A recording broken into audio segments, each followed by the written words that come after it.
All right, we are live. Welcome, everybody.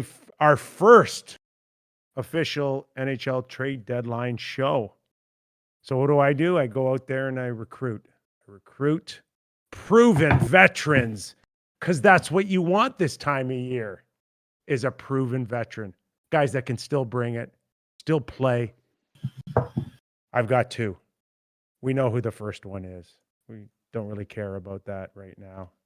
We've got one of the best NHL minds out there. Executive, television, inside information. Been doing it for a long time. I won't say how long, but let's welcome in John Shannon.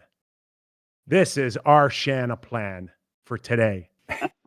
Plus, we needed a guy that didn't have another full-time job. And the other guy, of course, Doug Maclean. Once upon a time, busy on a day like this. So, how are you? Let's get this straight. Nick, I've missed you. Doug, not so much.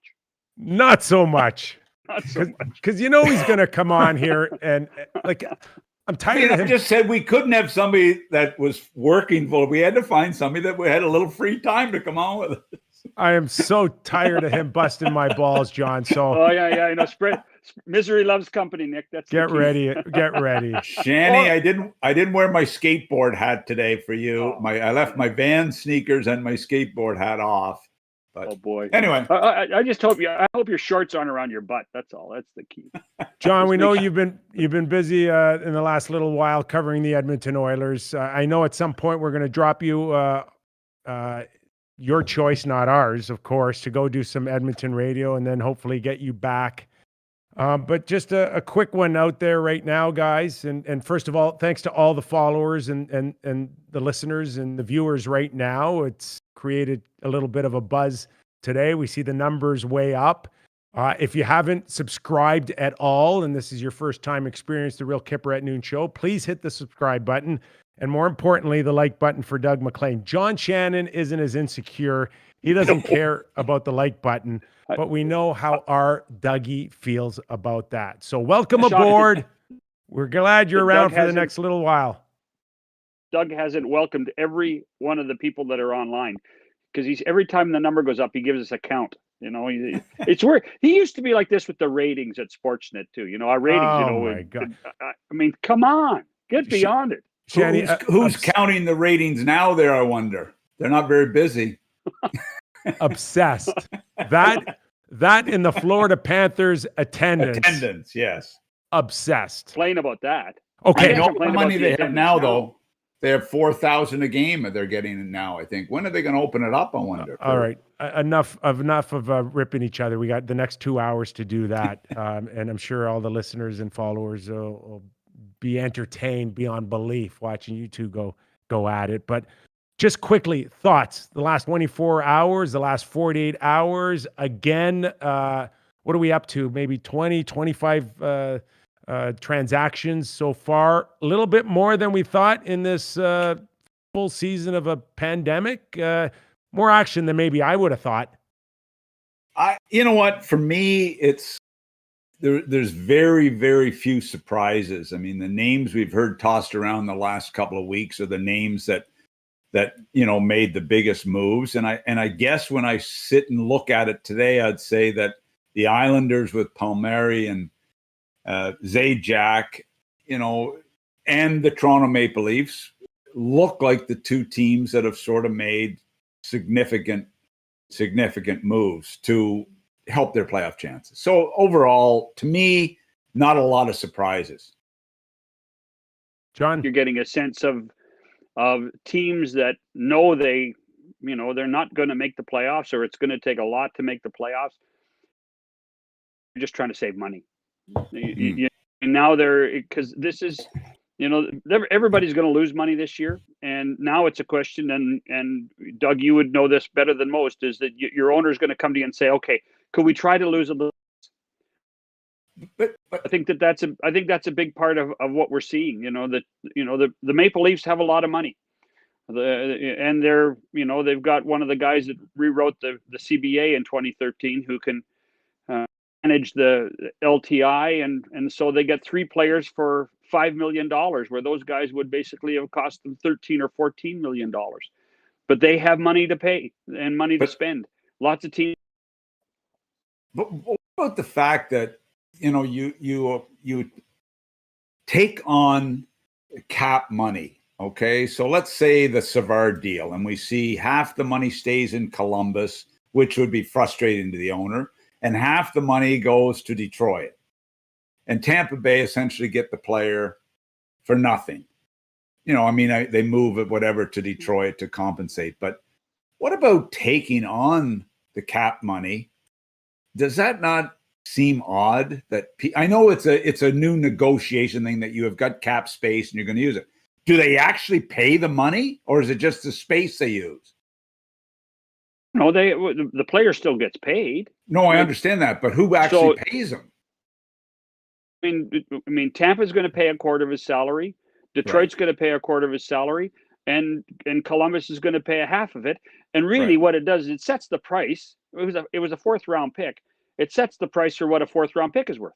Exactly. And so to me, what is that? So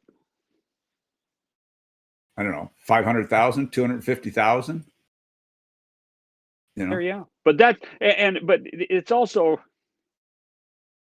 chips, right? I mean, what a shock that Julian Brisebois and Steve Yzerman could go do a deal.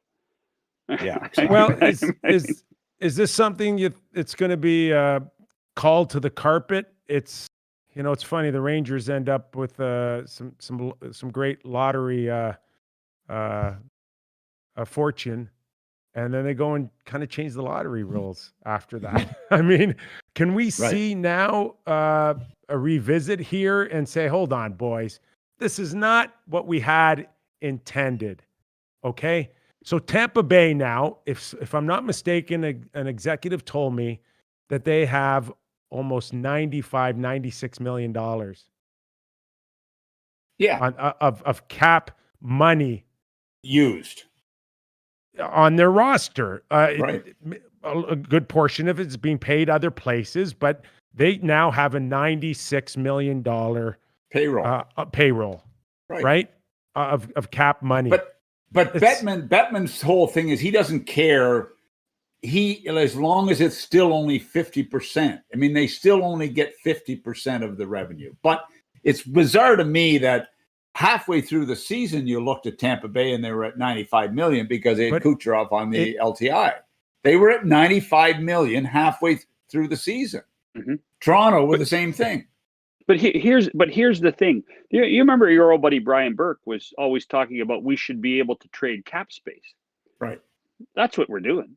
Exactly. 100%. That's what they're doing. Exactly. They've just pushed beyond the ceiling.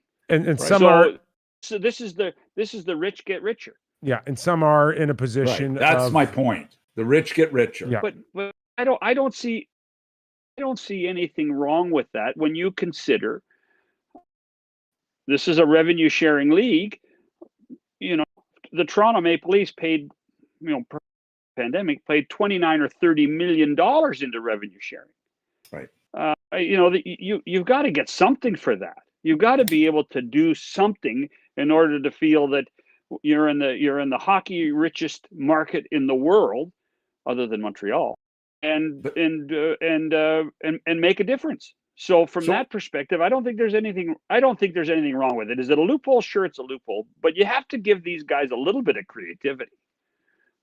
But again, if you can afford to do that, that's great. And I mean, then you look at, you know, some of the acquisitions. I mean, I guess I care little about the cap space and where the money's going and who's paying what. At the end of the day, all we're interested in, and the fans are interested in, is rosters. Who improved their team. Okay, so who improved their team. Let's leave it at that. Now we can take two paths here. We can go to revisit what's happened in the immediate past, or we want to focus on maybe what is left on the table here. What direction do you guys want to go? You want to talk about some of the deals that have happened? You're the host. You're right? the host. You tell me. Well, I'll tell you. Let's start with what we thought was the biggest prize Right. of all. Let's start right there because everybody wants to know. And I was following the Taylor Hall scenario last night late. And, I mentioned Bjork in a second rounder, and the Buffalo Sabres fans went ballistic. I'm telling you, they were not happy at all. But Noah Foligno went for a first rounder. So let's start there. Well, first, let's start as to who was the biggest catch of this free agent season. And is it not Palmieri, the biggest catch? Is he not the best all-round player and the guy that Lou Lamoriello made a decision to go after? And they got a throw-in and Sajak in the deal. So two necessary needs by the Islanders were met by that deal by Lou Lamoriello. I think that's the premier deal. Shanny, do you agree? Or well, based on how Hall's played? I tell you what. I mean, I think from that perspective, if you sat down a week ago and said, "Would you rather have Kyle Palmieri joining your team or Taylor Hall joining your team?" You'd want Kyle Palmieri. Exactly. I mean, I think that season alone. I also see what. I mean, maybe it's not a fair comparison. I also saw what Blake Coleman did from the Devils to Tampa last year, and I think that there's an expectation that Palmieri would do a similar addition to what the Islanders expect out of him. And let's face it, Lou. Lou familiarity. Lou, those are two guys that don't have to be told they have to shave their beard off. Those are two guys that understand Lou's way of thinking. Based on the fact that Lou likes them, understand what Barry Trotz expects out of them. So from that perspective, that was to me the biggest win so far. The Taylor Hall thing, though, guys. I have never been the biggest Taylor Hall fan.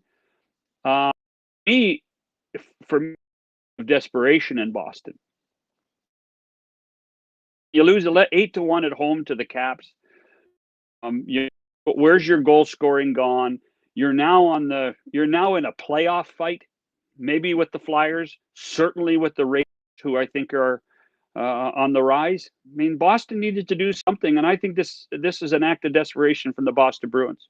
Well, the Bruins, to me, Hall, it's been miserable for Hall. I mean, it's been miserable for Hall after his first year in New Jersey. He wasn't very good after his first year where he was a star in the league. He wasn't very good in Arizona. He was okay, but he wasn't great like everybody would expect. And this year, it's been like unbelievably frightening how bad he's been. Is that his fault or the surroundings? But Boston, I mean, that was an American League roster almost that they dressed yesterday. When you looked at that roster from goaltending on out, it was very close to an American League lineup. And what is they've had trouble scoring? Yes, they have. Other than the big line, they desperately need somebody to play with Krejci. They've tried DeBrusk there a year ago. He looked like he was going to be a perfect fit. So does DeBrusk go back there and Hall on the wing? Krejci to Disher. Can this rejuvenate Hall? He wanted to go there last summer. Hall. He's not 2 goals bad. He's not. Exactly, he isn't. But the price is, I feel for Kevin. He holds half the money. He has to take Bjork's salary, basically, so that the Bruins have cap space to get a defenseman, which they need it, and also for Hall. And they get Lazar, who, what's Lazar? He's a fourth-line plugger. That's what he is. He's Wagner, he's a younger Wagner is what he is for me. Okay. Curtis Lazar has more goals than Taylor Hall does, boys. Yeah, but he's a fourth line plugger for me. He's a worker bee. There's no question about that. The story I got was there were no other teams pushing other than the interest of the Boston Bruins. And it's debatable if Edmonton Oilers just made a courtesy call or they really actually thought that there might be a place. But John, you know that organization well. It never got that close, did it? Never did. And whether that was the price that Kevin Adams was asking, or they didn't feel there was a fit. You know, the biggest issue in Edmonton right now, because they only have really one player on LTIR, and that's Oscar Klefbom. Their issue right now is if it's cash in, it's cash out. Yeah. And one of the reasons, let's face it, one of the reasons why Buffalo's getting rid of Hall, they don't want to pay him anymore. They don't want to pay, or at least they don't want to pay him the $2 million that's left on his contract, and they're still going to have to pay a little bit. Again, pay a little bit, yeah. Listen, it's Kevin Adams making the best of a bad situation is the way I see it. And the story that I heard was Boston was only prepared to give up a third rounder, and then they get shellacked by Washington, and he bumps it up to a second, and he says, take it or leave it, I'm going somewhere else. And we know there was a deal consummated. But and so, you know, yeah, maybe there couldn't have been a whole lot of love towards Taylor Hall to take him on because of how he's played. And also whether you like it or not, and not, you know, everybody, I happen to like Taylor Hall as a kid, but I'm sorry, the reputation is taking a beating. I mean, has he ever made the playoffs? Has he, you know, one year, has he contributed to helping a team get to the playoffs? I mean, look, he's got to do something in this short time here in Boston to salvage this career. 100%. So there's no wonder there was no real love for him as far as a first. Who in their right mind would pay a first round pick for a guy that's having a year like that? No GM in their right mind with the value of I'm shocked even at the Savard. I shouldn't be at the Savard and Foligno first round picks. I'm sorry, but first round picks are going to be valuable in a flat cap era, boys. The saving grace out of all of this, and I look back at Taylor Hall's career, is for the first time he's surrounded by real winners. Yeah. Bergeron, Marchand, Krejci, McAvoy, right? These guys these guys know how to win. And maybe I'm not really a centerpiece kind of guy. I'm not the go-to guy on and off the ice. I'm not the star. I just can come in and score some goals like a Phil Kessel, like a Glenn Anderson. Just leave me alone and let me just find my space and go to the other guys. Nick, I hope you're right. But that didn't happen I hope in you're Buffalo. right. Yeah, but there was an expectation in Buffalo. There was a real expectation in Buffalo. Jack and Taylor, and they were going to reinvent the world. That's right. There was no question about that. But I'll tell you what, Nick, if Taylor Hall can change his thinking, but this is all on him now. On him to change his philosophy, to understand that, hey, by the way, I know I was a first overall pick. I know I've made a lot of money. I know I won the Hart Trophy, but I'm a role player now. I am a role player. I'm not playing on the first line. I'm not even I'm not the best player on my team. You know, these are things that he's going to have to accept, contribute to the Bruins, and get a pretty good next contract wherever that is.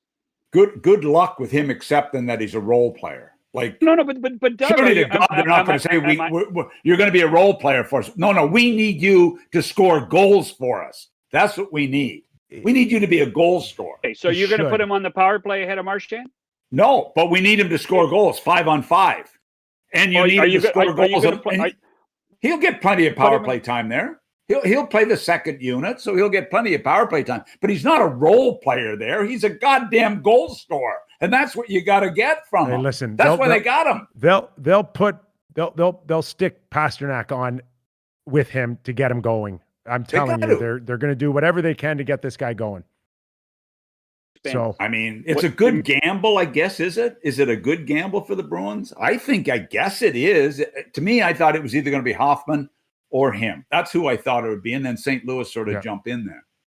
Well, the Boston Bruins are still looking for D, from what I'm hearing.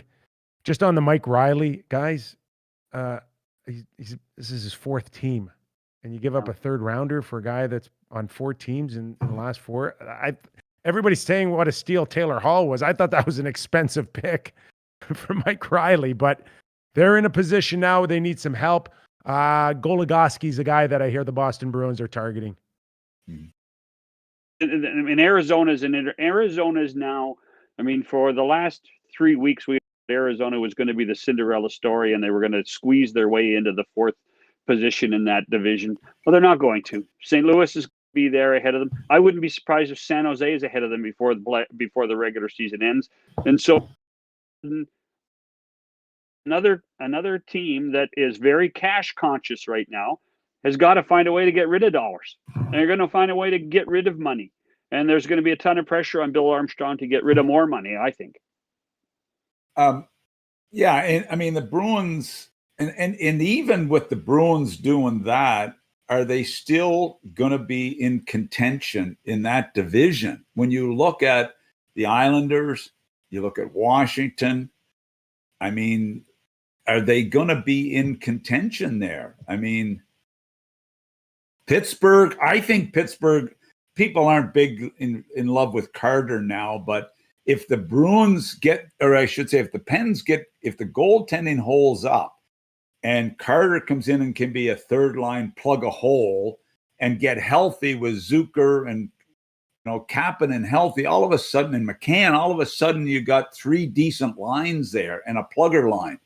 They're not that bad, Pittsburgh, all of a sudden, I mid-30s guys, Eric Stahl and Jeff Carter, but we like Carter coming in being more an impact than Eric Stahl in Montreal, right? Well, I watched Eric Stahl the other night, and the shot on goal would be nice.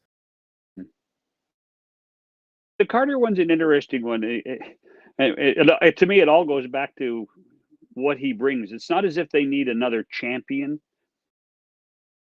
dressing room, but he does bring a level of stability for a guy who's going to play on a guest on the third line. A lot of this depends on how quickly Malkin comes back too. Right, exactly.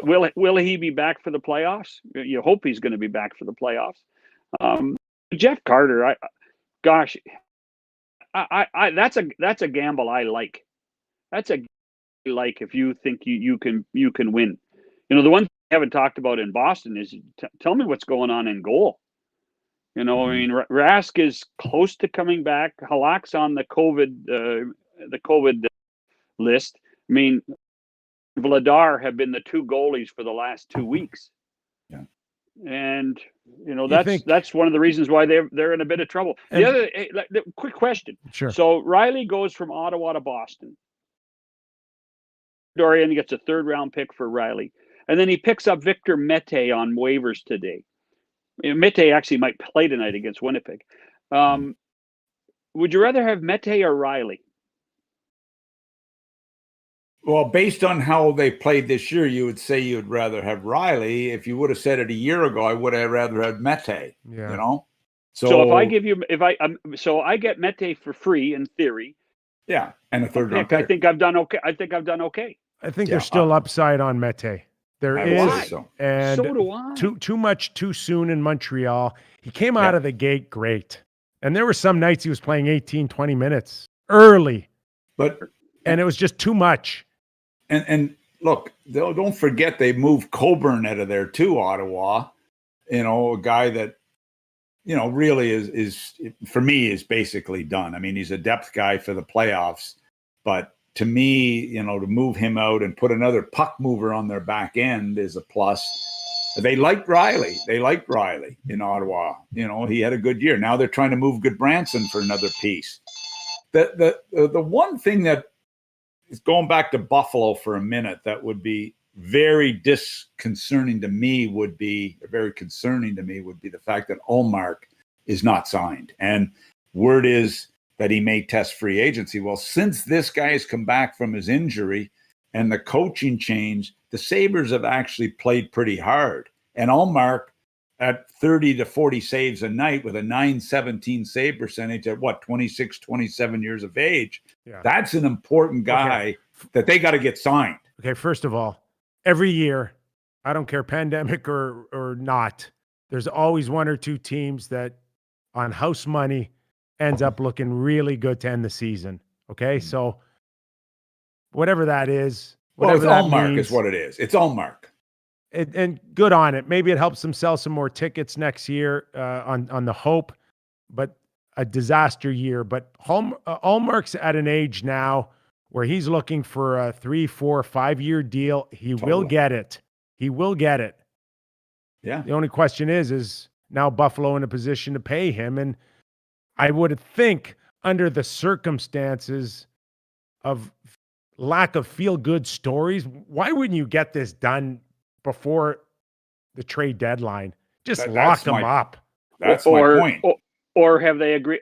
Or do they have a deal in principle and they're just saying, okay, we've got a deal in principle, and now let me try to clean up the rest of this garbage that I have here, and then tomorrow. What was announced that I just saw was that he is not going to sign and will not sign before this is over, and he is planning on testing free agency this summer. Now that we know that can change, but that's what the word was this morning. So let's hope that Buffalo can get this guy signed. They got a good kid in Rochester that's going to be looks like he's going to be an NHL goaltender, and Allmark to me has been pretty damn good. And I would hate if the Buffalo Sabres have to go looking for a number one goalie this summer. That will not be an easy task if they don't get Allmark signed for me. Anyway. I agree. I was shocked that they were actually thinking of shopping him and not trying to sign him, because he does have enough potential to. You have to at least have some strength somewhere, don't you? When you build a team again. Yeah, exactly. All right. A lot of Leaf fans are wondering if Foligno's the missing piece to a Stanley Cup run. We'll get into that. Are you guys here in Gavrikov, Columbus, maybe moving to Winnipeg? That seems to be out there. I've got a source telling me that that's a possibility. That's a good move for Winnipeg if they can get him. You like him a lot, Mac? I like him a lot, and I think it's I know I really want them to get Savard. It wouldn't surprise me they'll get Savard in the offseason, but Gavrikov is a really good fit. Let's not forget, he was a real important shutdown guy last year against Toronto and Tampa as well in the past. So I like that.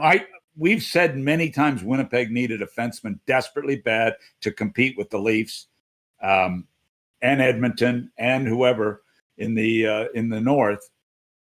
I think that's a solid, reasonable price pickup. To me, I don't think we Big, can doubt him. guy. But for what though? What are you giving up? How much are you giving up? Chevy. Chevy, Shanny. What do you think he's giving up? Not enough. He's always close.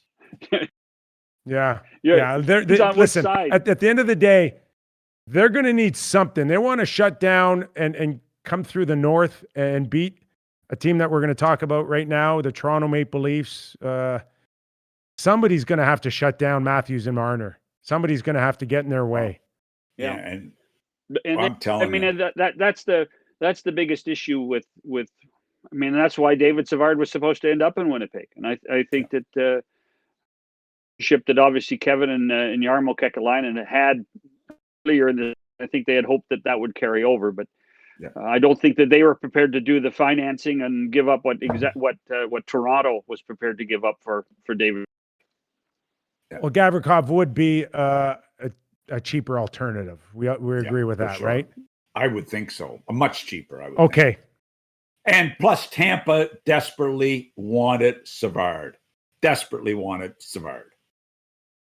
Okay. We feel the Toronto Maple Leafs had targeted Nick Foligno. Perfect guy, push back, playoffs for the Leafs. I think it was a few years ago. Nick Foligno called out the Toronto defense as being soft as baby doo-doo. I don't think that's quite the right quote, but he certainly sent that message a few years ago, and now he's in a position to help them try to win a Stanley Cup. It ended up being a first rounder and 2 fourths.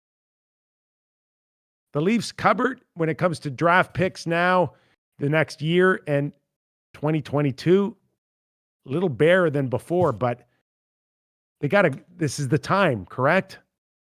This would be to me, if you rated Foligno as a player, to me, he's better, a little bit better than an NHL regular today. A little bit better than an NHL regular. But when you explain, well, what is a regular?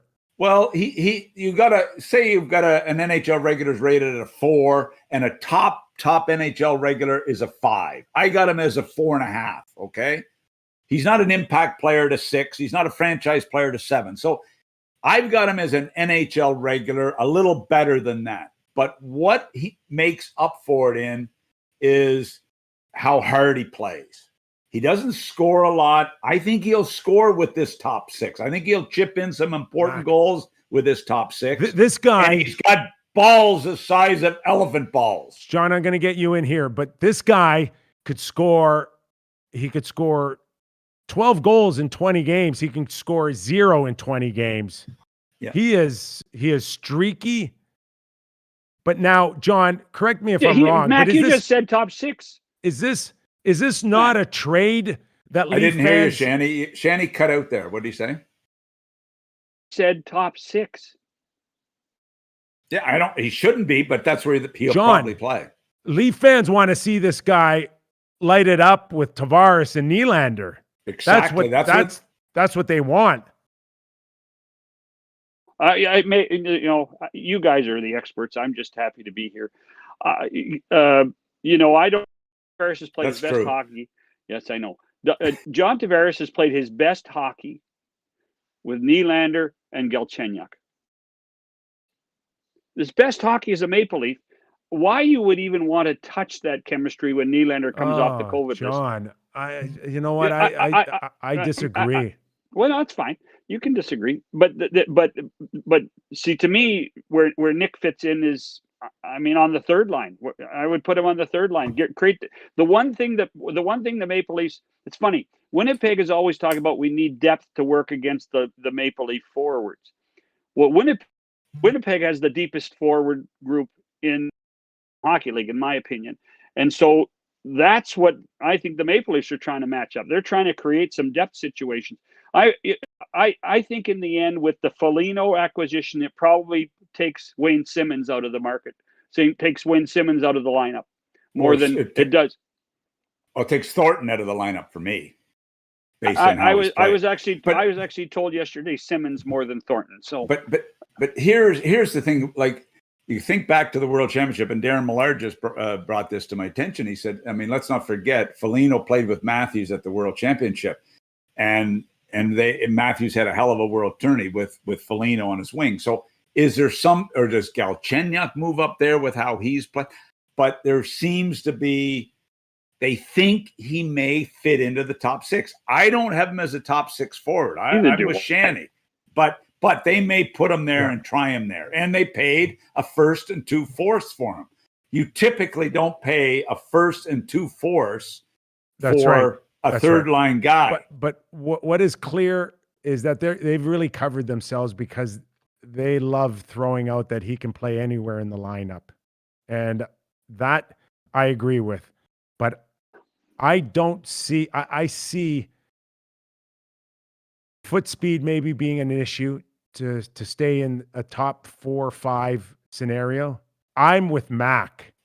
Where I see his value, guys, third line center. That's where I see his value. A shutdown role. I'm not sure. I'm not sure he can score, and he, like I said, he can be streaky and maybe he can get on a run here.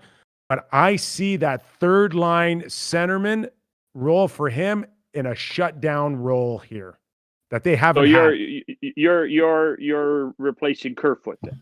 I'm replacing Kerfoot, and if he can get something going with Engvall, Mikhailov, then that works for me. But that's where I see it. If we're putting Galchenyuk on a third line to check the Winnipeg Jets and shut them down, then book your tee times right now. But just a minute. You're going to win the Stanley Cup with Galchenyuk in your top 6? That's a question too, boys. I don't care how well he's played. I've heard this I've heard this about how great he played in Montreal, in Pittsburgh, in Phoenix. He had let's not forget, he was a 30-goal scorer in Montreal, if I'm not mistaken. It looked like he was going to be a star. So the question is he going to keep it up at playoff time? I don't know. I hope for their sake he does. Funny, we had this. To me, it's identical to the conversation you had with Taylor Hall.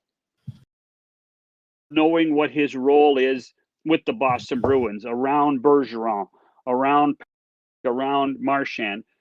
You put Galchenyuk around Tavares, Matthews, Marner, Hyman, who, nobody mentions. I'm not moving Hyman off of that. I'm not touching that first line in Toronto, ever.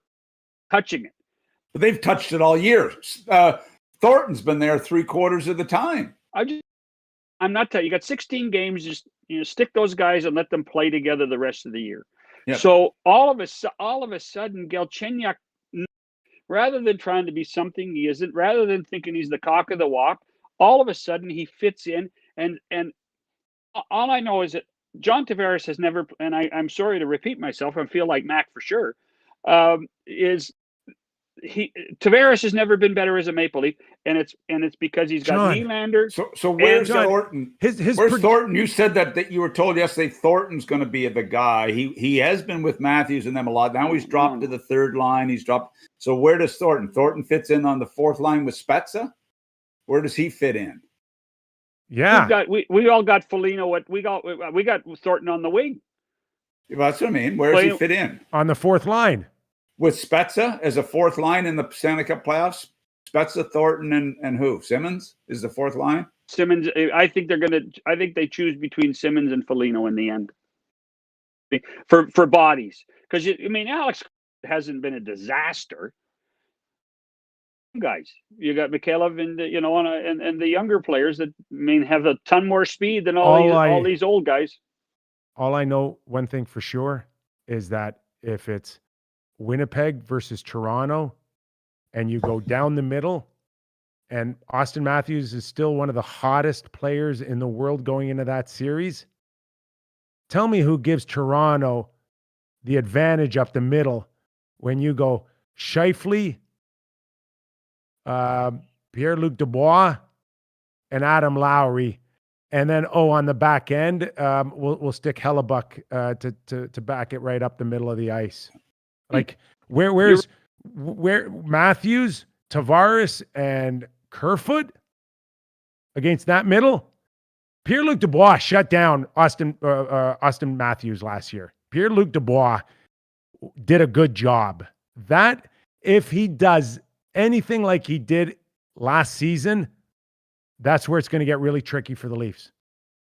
But so Foligno is going to, I like the pickup. We all like the pickup, and give Dubas credit for the Foligno pickup. I like it.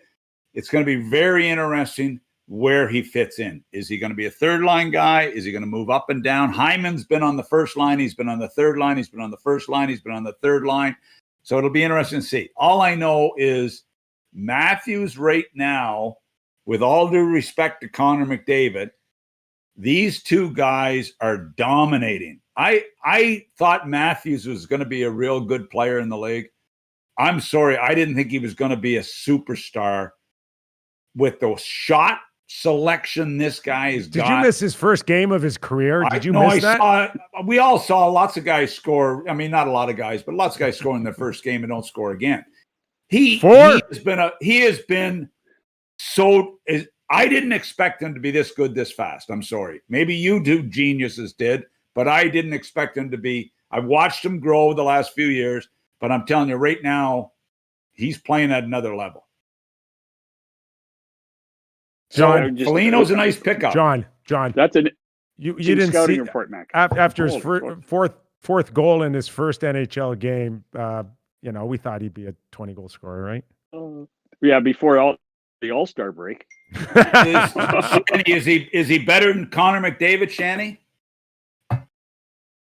Wait till this answer, Kippy. I'd like to hear this answer.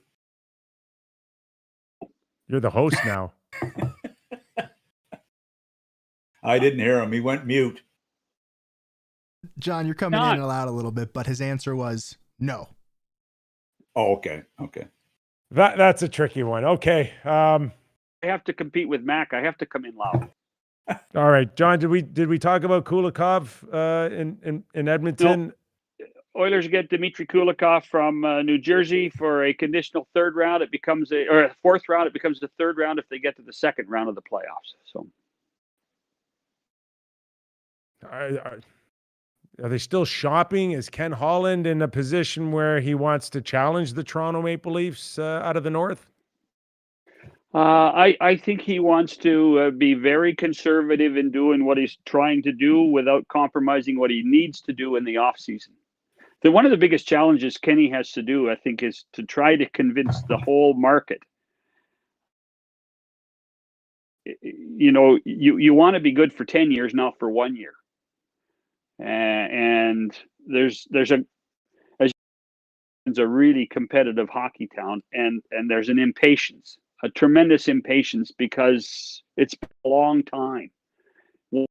Appearance since 2006. You know, are we wasting Connor's time with his deal? Are we wasting Leon's time with his deal? This is now Ken's, I mean, based on the pandemic, this is, I guess, Ken's second full off season coming up, and he's going to finally have the ability to control a little bit of the cap space that had last 4 or 5 years. So I think he's trying to buddy down, trying to placate to a certain extent, and then at the same time saying, listen, we're going to have tons of money. We're going to have over $20 million in the off season. We're going to spend properly. We're going to use our judgment. We have a group of young defensemen that can make a difference in the long run, but let's not blow right now during the pandemic when you can't put people in the building and make a ton of money.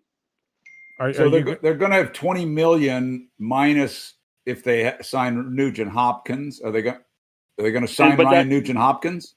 That puts it at 14 if they do that. I think the bigger question is you really have to sign Adam Larson and Darnell Nurse.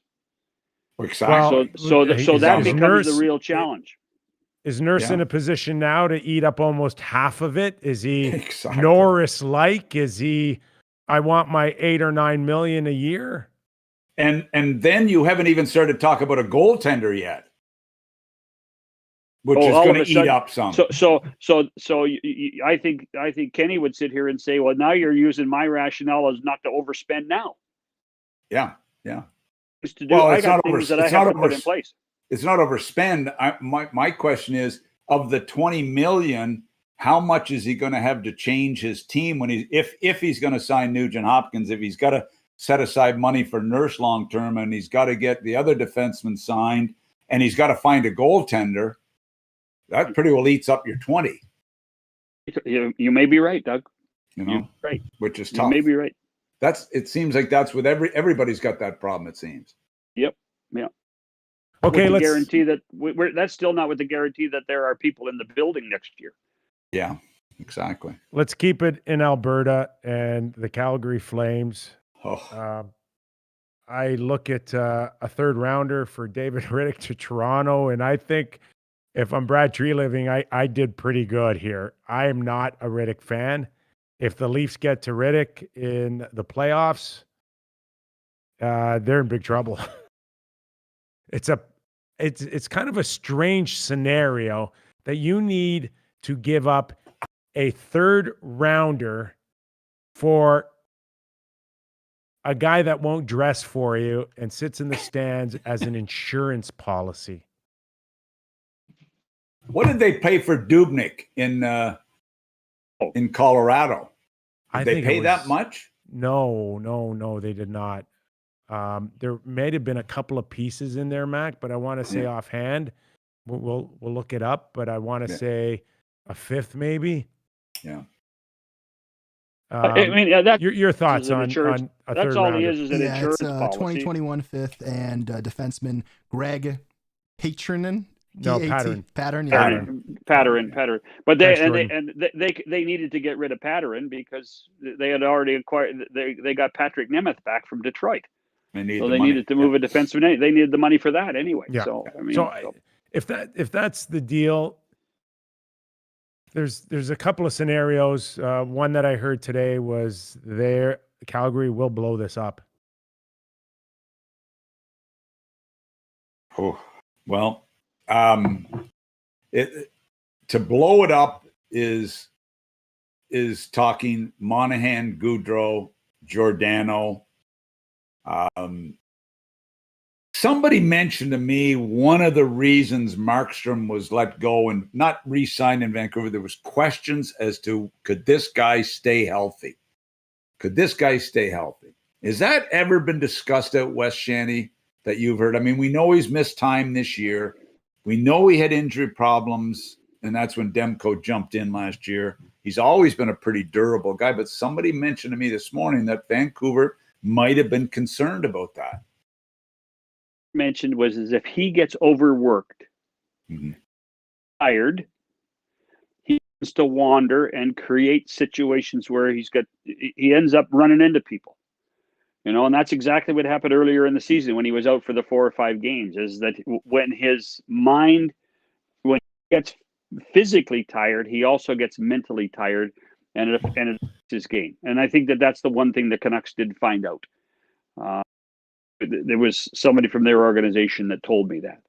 That happened to me last night when I was walking the dog. I slipped on the pavement and hurt my back. So my mind was wandering too. I think the wine helped it wander just a touch too. You slipped on the ice, didn't you? No, I slipped on the goddamn stuff on the pavement. What's it called? The gravel.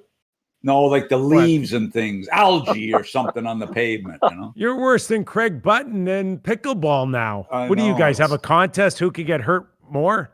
Craig Button's Craig Button should, knowing Craig Button, he should wear a shield when he plays pickleball. We'll get him a visor, a helmet, Get him and a visor. A visor for pickleball. Oh my goodness. Well, I'm kidding. I like Craig. We hope he's healing well on his TSN show right now. It's a tough sport, man. It is a tough sport. Calgary, Johnny Gaudreau, you mentioned him. I think July 1st, he was his trade list goes down to 5 teams. By the way, boys, but just a quick thing. There's a lot of talk this week about Alex Iafallo re-signed in LA rather than being traded for $16 million over 4 years. We missed that, Shanny. What did Shanny say?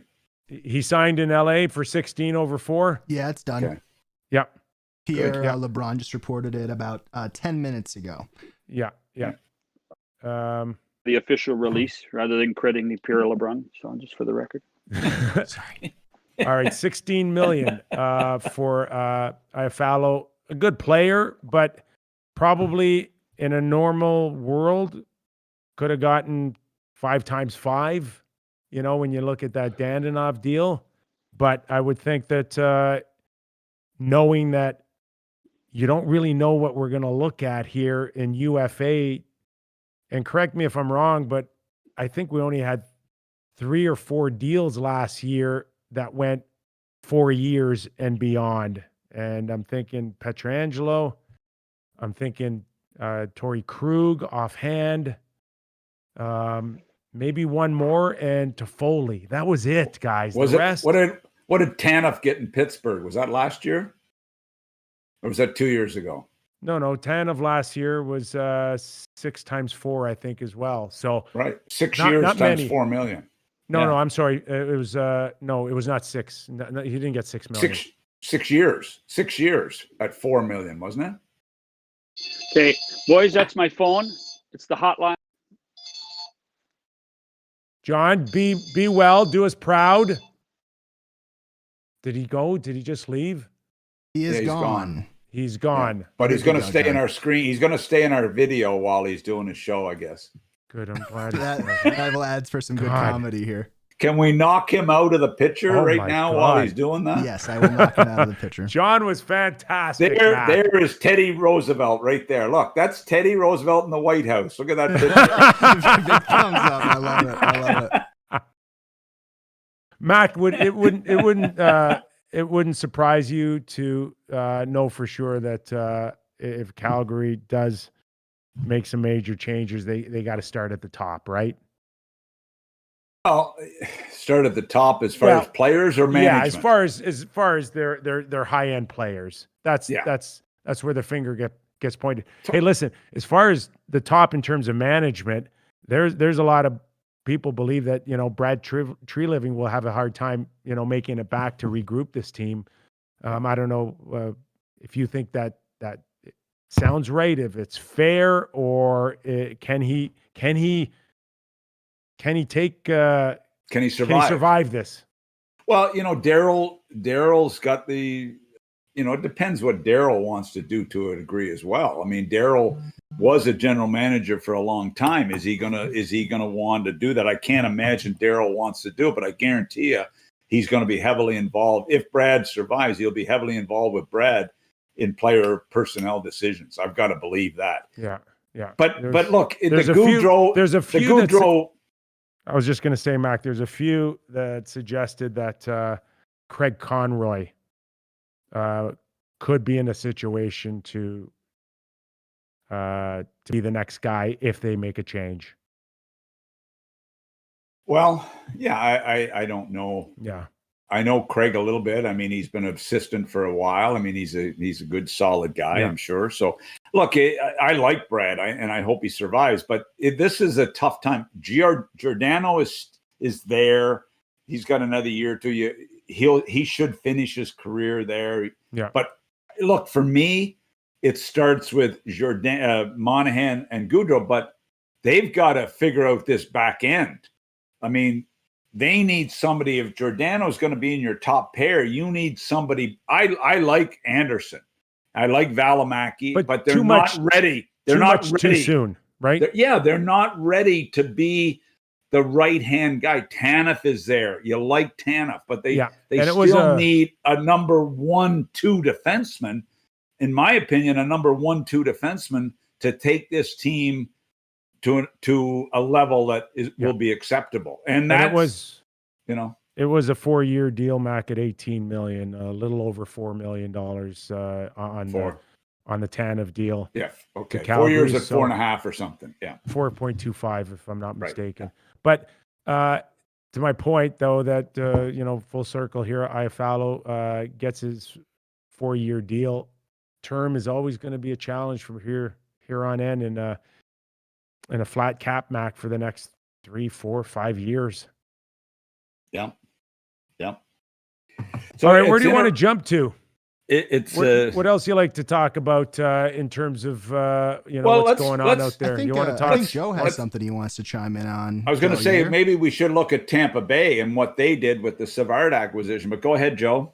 Yeah, no, more just wanted your guys' thoughts overall on the Toronto goalie situation with Frederik Andersen on IR. Obviously, they make that trade for Riddick, with just how well that Campbell's been playing. What do you guys think that means for like the status of Andersen overall? Are they just kind of getting some depth here right now, or what does this mean for Toronto?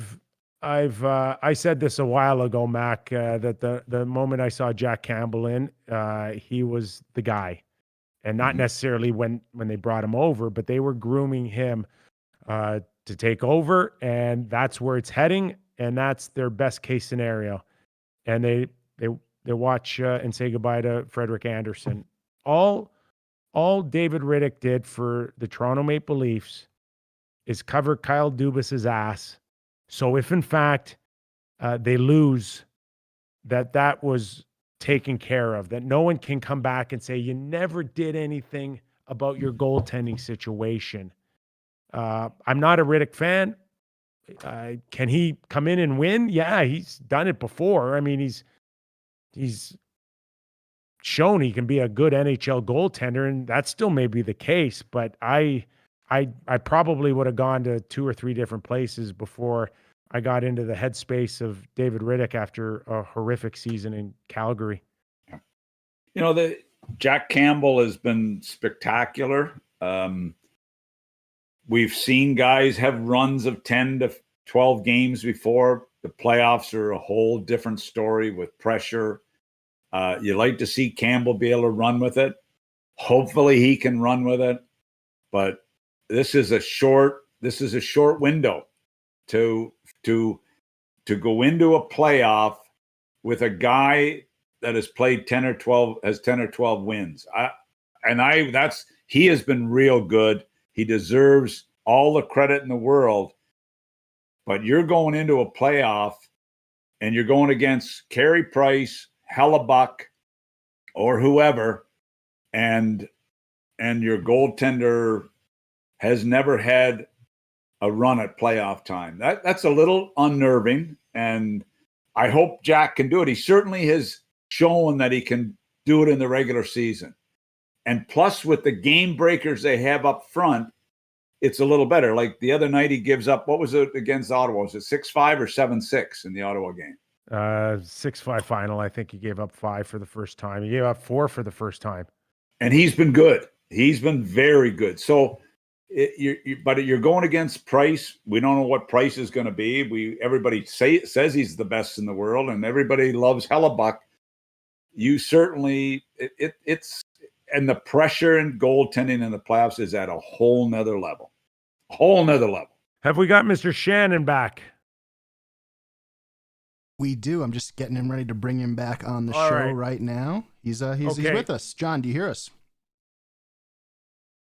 I guess he does not hear us, but we see him. Maybe we play like pictogram, charade, something like that. I don't know. Mac would say he's never sounded better. No, he's terrific. Keep it like this. It's perfect. I don't know. So sometimes I really wonder about you guys, how much you chirp each other. How much you got to think he's on mute right now. I don't think he hears us either, though. So I'm gonna try to. Well, he looks good. This is a special treat. I'm gonna remove John from the call. Joe, will you remove him from the call, and I'll turn my camera on. Thank you. Sure. All right, we'll work on that. Back in here. Good night, Shanny. All right. In the meantime, Mac, if the playoffs were to, what's that? Oh, okay. Go ahead. Whatever you were saying. You're the host. I was going to say, if the playoffs started today, we'd assume that we'd see a Toronto-Montreal series. Yeah. And Montreal doesn't seem primed to give the Leafs a legitimate run here. Does that put some pressure on in the next hour or so for Bergevin? If Ducharme doesn't come up and company come up with a strategy, and we've seen this happen time and time in playoffs. If they don't come up with a strategy as to how they're going to contain Matthews and Marner, they don't have a chance to beat them. And coming up with a strategy to beat or to handle Matthews and Marner in today's game with the rules the way they are is challenging. But we've seen it happen. We saw Columbus do it. We've seen teams do it in the past at playoff time. Marner and Matthews are playing as well as they've ever played. So can they contain them? That's the question. And that's what you're looking for when they say, do they have the defense, number one, that's capable of? We know down the middle they're not good enough to contain them. But are they good enough on the blue line and goaltending? What would you do now? So many teams taking advantage of long-term IR. Gallagher's money's off. You bring him back when it won't matter. Why wouldn't they go out and get a guy like Raquel out of Anaheim right now? But is Raquel what they need to beat Toronto? Well, they need goals. They need goals. But I think they need a more of a defender type of guy. I mean, is that back end? It should be. It's dropped off a little, but it's pretty solid group there. Is it good enough to handle the Matthews-Marner combination? I don't know. I don't know that Raquel's the answer. I mean, he's a good player. I would love to see them add a better blue liner, but to me, Savard. Here's our problem. I said Winnipeg needs Savard. I said Montreal needs Savard. I thought Toronto. I don't think Toronto's defense is going to hold up. I would be concerned about that. I know they didn't do anything. They probably won't. I thought they should have added a blue liner there. They should. Yeah. And Tampa, I didn't. I knew they wanted Savard, but I didn't think they wanted him as bad. And then I heard the other day they really wanted Savard. That's the only move they wanted to make was Savard. Mac, I'd be more comfortable if the Leafs got like Mark Stahl. Yeah. You know, they need it. Yeah, Good Branson to me. Even Good Branson. Give me depth. They're looking for depth. Give me a 5, 6, 7. Yeah. That's all. Yeah. Just in case, if I'm the Leafs, Muzzin goes down, Hall goes down. That's the concern. So, right. That's the concern. There's Shanny. Shanny's back. You got Shanny's audio back. You got my ugly We got mug on the Shanna for plan back on Real Kyper at noon. How brilliant were you on Edmonton radio? John, do you hear us? Do I hear you? Perfect. How much of our stuff did you use on Edmonton radio? Yeah. Doug How much and did Nick? you credit us? You might have Doug and Nick. If you only hear me, that's kind of odd. So, do you have them muted? Did you select them to mute them, perchance? Tried to mute them for 10 years. Me I too, haven't succeeded. You good now? Kyper, he could hear me, but he can't hear you or Doug, unfortunately. Yeah. John, can you hear me? Just tell Shanny to go off on one of his you hear tangents. Doug now?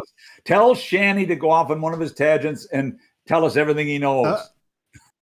Check. Do you hear us? Do you hear Doug? Right? Test Shanny. This man was the executive producer of Hockey Night in Doug, Canada. I don't hear. And look where we've taken him right now. So you must have him muted. Shanny, make on you're in the truck. Doug, just give me a second here, Doug, the please. damn thing. Shanny, if you just hover your mouse over Doug and Kyper, if you highlight them, you should be able to unmute them. Oh, we just lost Shanny. No, he's still here. I still hear him. Okay. Mac, the Leafs should be shopping, for one more defenseman. I really think they should be. And I mean, look, you mentioned if you lose a Muzzin, you lose a Hall. God forbid you lose a Morgan Riley or a Brody TJ. or you know.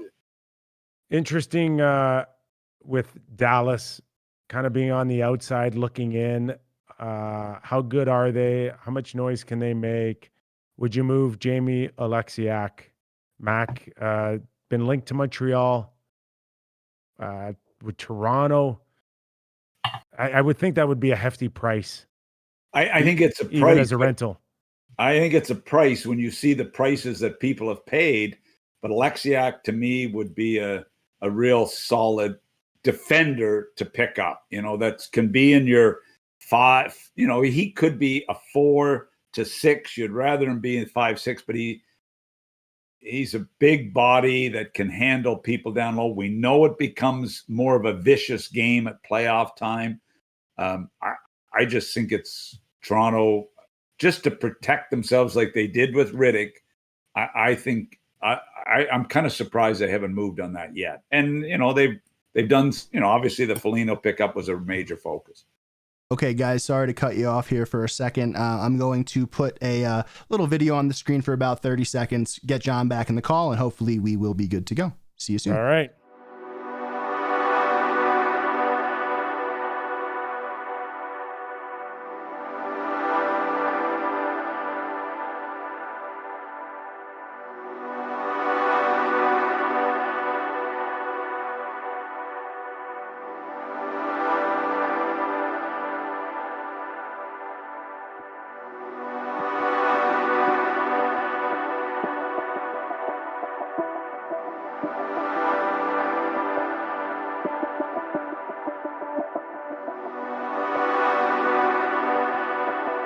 And to fix whatever was going on, like you used to fix it at CBC for Hockey Night in Canada. Now they just ask me to do things and I have to deal with it. Sorry about that delay, guys. We're back. Thanks for the support. Kyper? I'm just enjoying all of it right now that the guys are back. So, John, if you were in the truck right now and Mac was talking too long, how quickly would you go to colored bars? Oh no! The magic of television is, hey Doug, your mic's not working anymore. Sorry, can't hear you.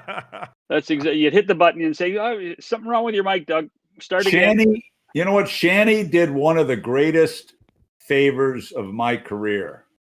When I get fired in Florida, Oh, okay, that one. When I got fired in Florida, Shanny phoned me. I remember sitting poolside in Coral Springs, and I get a call from Shanny, asked me if I wanted to work. And I went up, and he put me in the booth in the Montreal, was it the Forum in those days, Shanny? And the play-by-play guy was the infamous Dick Irvin. And I worked legend. A legend. And Dick Irvin, and I worked the color, and Shanny was in my ear the whole game. Or, well, he was sort of in charge. But it was just an honor to, and I, honest to God, I couldn't believe how tough a job it was when I just stepped Saturdays in for us. I think you did two Saturdays for us, I think. Yeah, and I mean, I couldn't believe how tough it was to step into that role cold turkey. And but anyway, it was a real honor. Did you take Jill with you? Because that's when you're the most Nick, successful. The happiest person, when I phoned the house, the happiest person was Jill, because Jill answered the phone, and I said, "Hi, Jill, it's John Shannon, Hockey Night in Canada. I'm going to take Doug away for you for a couple of weeks." Oh, thank God! You know, 100% she would say that. Shanny, could you phone her today and tell her the same thing? Actually, she was really enjoying that 30 seconds when the sign went up again. So. All right, let's move it west a little bit here, guys. Janmark with the Vegas Golden Knights right now. It cost him a second and a third with a fifth going back the other way. They needed help up the middle. As good as Vegas has been this year, it doesn't seem like they're overly comfortable with Carlson and Stevenson. Interesting, because I would have looked at their top 10 forwards and thought, wow, that's a pretty impressive group. I would be, is their defense good enough after you get by Pietrangelo, Theodore? Then you're into some young guys on that back end. I would be more.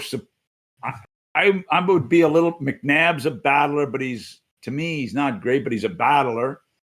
And was it Whitebread that's the kid? I mean, I thought their forward group was real strong, but obviously they're not happy with it. John? Well, I mean, there was a ton of stories this weekend that they were really trying to find a way to manipulate the cap. If Ryan Getzlaf could show up as the second there. Yeah, they were kicking tires there for sure. But let's face it. I mean, they've already played how many games this year with just 16 skaters? Yeah, exactly. They've spent to the ceiling and a bit more. And right now they can fathom. I mean, even if Anaheim kept half his salary, I mean, even if that was possible, I mean, that to me that's what they were trying to do. I think it speaks to more than anything the Stevenson injury. They needed some insurance, and it's hard to believe out of the lineup they were a lesser team. This was a guy that they basically got from Washington for what? I know. I thought he was going to be I thought he was going to be a fourth line center. Well, and his value has really improved. So when you look at what they needed to try to get to that next level, and let's face it, the next level is they got to go head to head with Colorado. Then they needed some depth at center, and what Janmark can do is Janmark's he's a Swiss Army knife. Even though I know he's not Swiss. He's a Swiss Army knife. He can play at center. He can play on the wing. He can do lots for you. But to me, it's a pure depth thing. It's not more of a strength thing. And he's been a pretty good player at playoff time in the past. He's been a pretty solid. I mean, middle to the bottom of the lineup type of guy. But he's been a pretty solid contributor at playoff time. Yeah. Remember when he went from Detroit to Dallas, everybody thought he was going to be a home run. Right. They had picked off one of his best young prospects out of his old organization. Then he kept getting hurt. Yeah. And he kept getting hurt in Dallas. So I think in the end that might be a good move. Again, all these short-term things might be a good move for Vegas just from a depth perspective. See, everybody talks about the Coleman acquisition and the other acquisition they made, but if I'm not mistaken, they paid a huge price for those players. Was it not first-round picks involved, or Foote was one going back to Jersey? Coleman and was Adam Foote.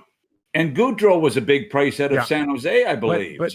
But they weren't rentals, guys. Mac, They won the Stanley Cup. They weren't rentals. They weren't rentals, so they paid a bigger price. That's right. And they really were important guys. You got two cracks at them to win cups, not one, That's two. Right.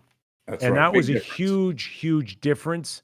Yep. And, at the time, we thought that was very expensive, and we kind of rolled our eyes a little bit. Like, these guys aren't top players. You should be paying for, should be a Taylor Hall in his prime as a UFA as a first rounder automatically, not these guys. And yet they changed the marketplace. Yeah, big time. And they were, like Jenny just said, they were instrumental. They were key players in that Columbus series and all the way through. John, we were speaking while you went away about the Leafs possibly adding one more D. There doesn't seem a sense for that. I can recall in our Game 7 when we won the Cup in New York, our defense was a mess. Bukaboom was out, hurt. Leachy was hurting. Kevin Lowe was hurting. Jay Wells was battling. And Doug Litster was our best defenseman in Game 7. Seriously. I mean, then we watch Tampa Bay, and Luke Schen's able to come in as a like legitimate NHL type of guy.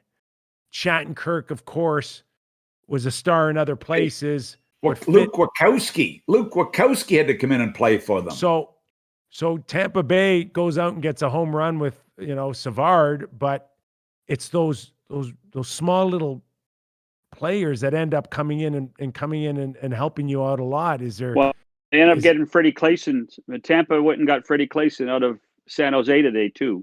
So purely as insurance. There has to be a few teams thinking in this way. I would think Kyle Dubas still would want to add one more piece in case somebody went down. Like if they lose a top 4 defenseman and Dermott or Bogosian have to move into the top 4, you would be a little nervous. I would be. Now, I like Dermott. He's still a young kid. Bogosian's a quality veteran, but I don't want him playing 18 minutes in playoff time. No. So, and by the way, if we were talking about Colorado getting Devin Dubnyk earlier, they just acquired Carl Soderberg too from guy they know very well, Soderberg. They had signed him as a free agent from Boston. So they, again, getting a depth forward for the playoffs. Isn't it that was always a third line centerman, right? You don't see it often where teams, they bring Nemeth back, they bring Soderberg back, where they're bringing guys back because they know them and they know what they can do. But you don't see that a whole lot, that guys continually come back. I mean, you see with the odd guy, I guess, but Colorado, they feel pressure to win. They feel pressure to beat Vegas. I think that this speaks to this season, how strange this season is. Yeah. Is that, I think we're going to see teams limp out, and they always limp out of the second round of the playoffs. I think we're going to see teams limp out of the second round of the playoffs this year worse than ever. They will have only played through rounds 1 and 2, the same teams they've played all long. So we're going to see vicious physical hockey. Oh, listen, we've talked in the past about the first round being maybe the best. This second round, think about the matches that you're going to see potentially in the second round here out of the divisions. There's going to be some fantastic hockey in the second round. And there's going to be half the teams that had expectations to go to a Stanley Cup final. Like, jobs are going to be lost after the second round when you don't get out and you've made these commitments here.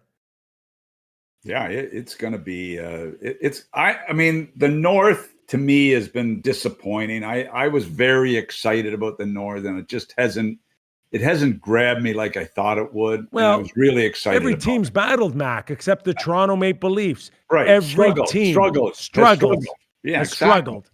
So it's been disappointing for me from that perspective. But playoff time to me is going to be a whole different. We're going to see teams change dramatically. Can the Montreal Canadiens raise their game 20%? Can Edmonton? Can these teams raise their game? And can Toronto raise their game? You know what it's like at playoff time, Shannon. You've been around 100 years. I mean, we see how it goes, the intensity level. And Nick, you know it better. You've been on the ice. It changes at playoff time, the way guys compete. And I think we'll see it this year more than ever. Think about a Carolina, Tampa Bay, second round. Like that's a Stanley Cup final that we'd all love to see, just based on how deep both these teams are. We are going to see, when you think we're going to probably see, I mean, if we go top to top, we're going to see Islanders, Washington in one series, Carolina, Tampa in the next series, Vegas and Colorado, and I think Winnipeg and Toronto. Wow. I think those are going to be the 4 playoff series. Yeah, and they're going to be fun to watch. The second round so that's the second round. That's Shannon. The second round. That's to get to a conference final. That's unbelievable when you think about it. There's going to be 4 miserable organizations. Yeah. Thinking that they should have been in a Stanley Cup final, if not win the Stanley Cup. Or get to the Final 4. Right. Okay. And that's why you have to give. That's why you do have to give Dubas some credit, because and by the way, and this is something I've said the last week. How good the Maple Leafs or the Jets are compared to the best teams in the other 3 divisions. How does Toronto really match up against Tampa? They're going to get a pat. It's hard when you never watched them this year. It is going to be, how does McDonough, Hedman, Chernak, Sergachev, goaltending match up against the Toronto Maple Leafs and containing their big offensive superstars?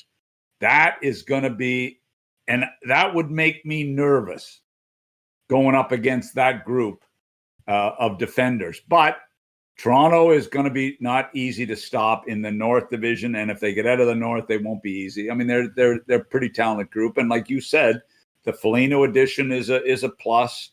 Goaltending, I'm still a little nervous on that. I hope Jack can keep it going, but I'm not sure. I just don't know. Toronto's goaling? Pardon? Nervous about Toronto's goaltending? Well, no, we talked about it when you were off doing your interview. Jack Campbell has been an unbelievable story, but he's going to go into the playoffs with maybe 20 games, this year under his belt, and never really a lot of playoff experience. How is that going to change? I mean, right now you'd say Jack Campbell is as good as anybody in the league with the way he's played, but big difference at playoff time. We've seen that with Freddie. Big difference at playoff time, the pressure. Okay, one team that has certainly made noise this year, the Florida Panthers. And we saw Montour get traded there to fill in for Ekblad. A couple of years ago, we thought Montour was going to be, well, we didn't know how good he was, but we knew his ceiling could be really high. I'm not sure we still felt that same way. The marketplace as a 3rd-round pick that Florida gave up doesn't suggest that he's in the upper echelon of great defensemen, but still not a bad pickup under the circumstances. Did you guys like it? I'm a really conservative when it comes to this stuff. I don't know. I mean, first of all, does that mean that they had no confidence in Anton Strawman, who was coming off the taxi squad to play that position? I loved Montour. For some reason, I loved Montour when he first got to the Ducks, but I don't know why he's bounced around now. I thought he was better than this. What's wrong with him? So a lot of people have questioned his hockey sense. That seems to be a bit of a concern. I think everybody loves the skating. Everybody likes the puck moving, the way he can jump. But I think people are a little nervous about his decision making at times. So I think when he gets to Florida with a good team and with a solid defense partner, it's hard to evaluate when he was in Buffalo. We liked him in Anaheim, but they soured. With a solid partner, he may be a different player, but that's been the question mark on him, is his decision making. Rather than trading Scott Laughton, the Flyers signed him to a 5-year deal. Interesting. 5 years at what, $3 million, John? Yeah, 5 at $15 million total. So now, as disappointed as Buffalo fans are, can it compare to the Flyers, who maybe had aspirations of being in a Stanley Cup final? Is it even close? 20 games. The first 20 games, we thought the Flyers were the real deal. You know what happened in Philadelphia? It's the age-old issue of putting too much pressure on a young goalie, and they ruined a goalie. Have they ruined a goalie? Like this is scary for them if that's the case, because it's been going on, John, for 20 years.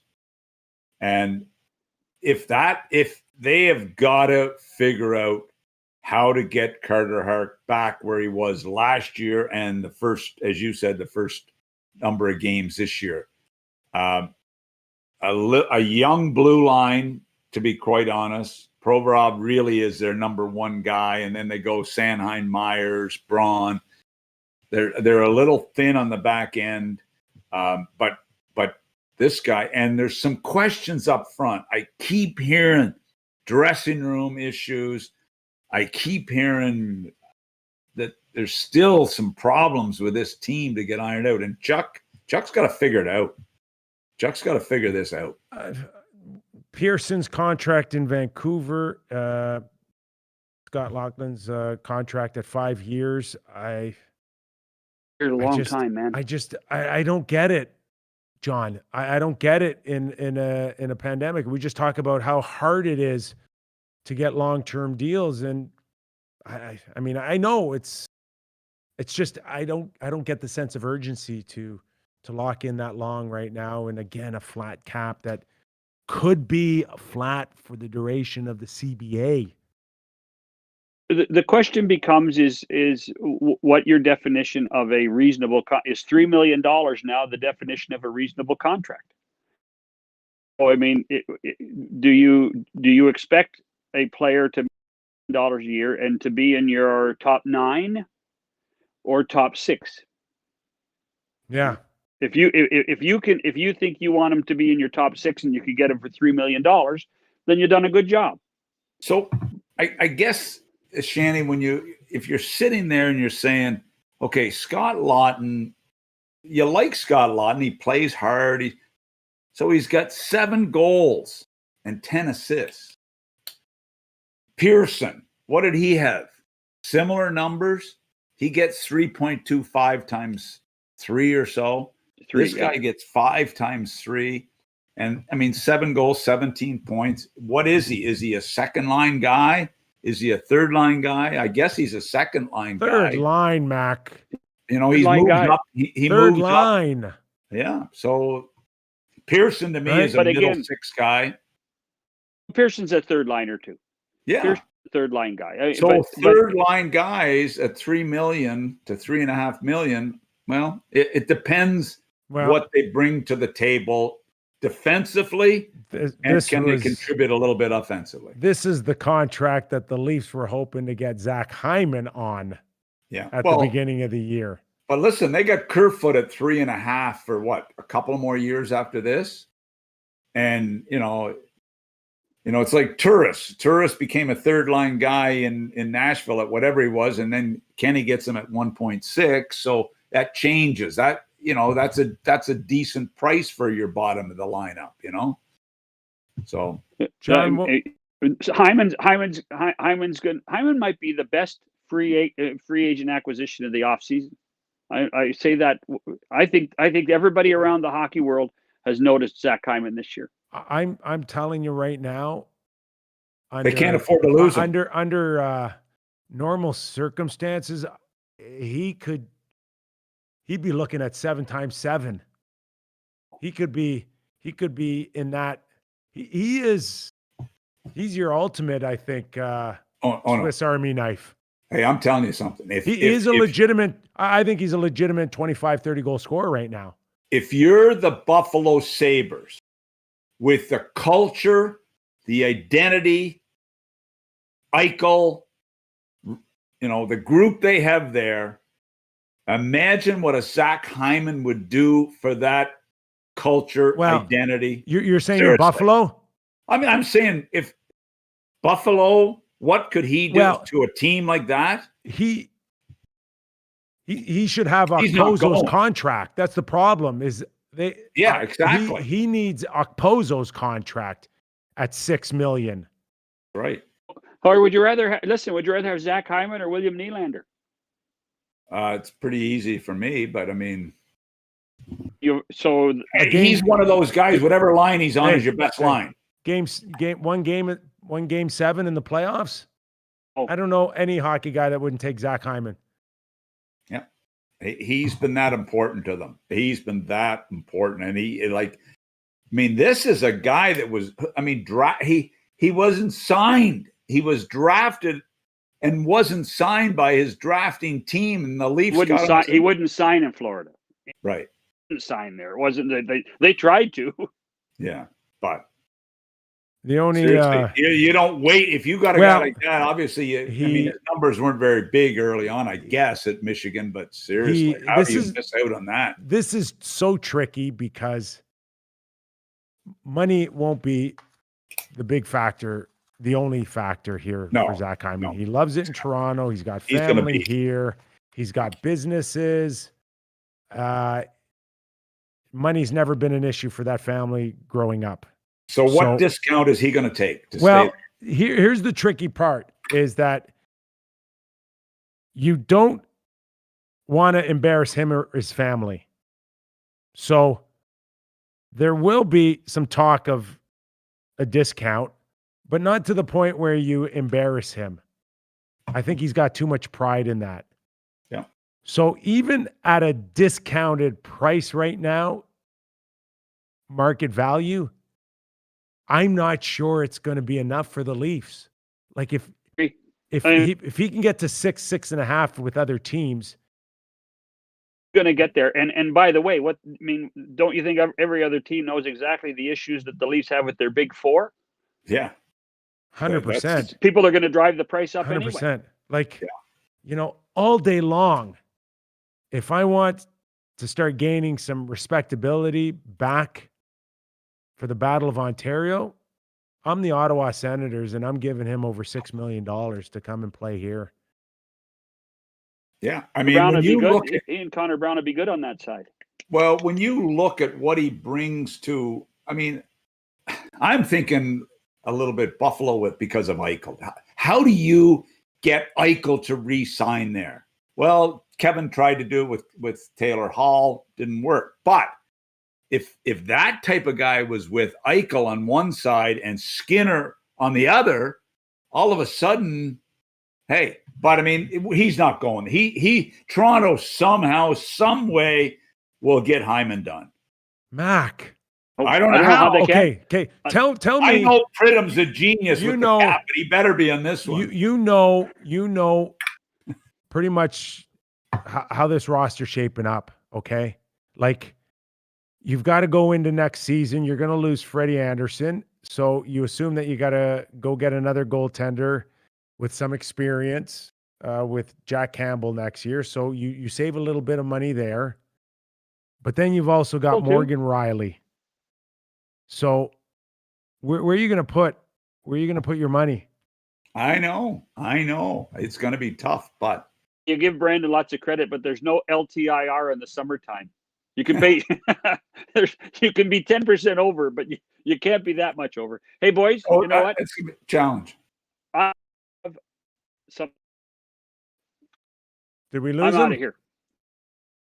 You have to lose me again. When I got you told me noon to 1, and here it is. It's 2:35. Okay. What do you have to use the bathroom or something? Thing to do here. I can't. Monday's a busy day for me. Well, semi-retired. We want to thank you for helping us kill a couple hours. It's been great, John. We really appreciate the effort. It's great getting you on and listening to you and Mac like a couple of like a married couple. It was awesome. Thank you very much. Shanny, what did they used to put up to imitate us at Sportsnet? It wasn't them. It was me. Was it the Stadler and Waldorf in the balcony from the Muppets? That's what the Muppets. There you go. Boys, well, you've lived up to it, Shanny. Today, you've been very good, Stadler. Well, right. Now you called me Teddy Roosevelt. I might have to put up Teddy Roosevelt, so it's okay. John Shannon, everybody. Thank you, Thanks, John. bud. Appreciate it.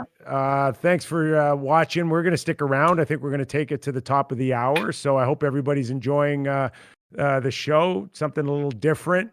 If you're a first-time watcher, subscribe right now. Go and subscribe. It's that easy. And we'll let you know when we're coming. Jordan, how's been the response out there? Have you been seeing the comments? Anybody wondering on anything?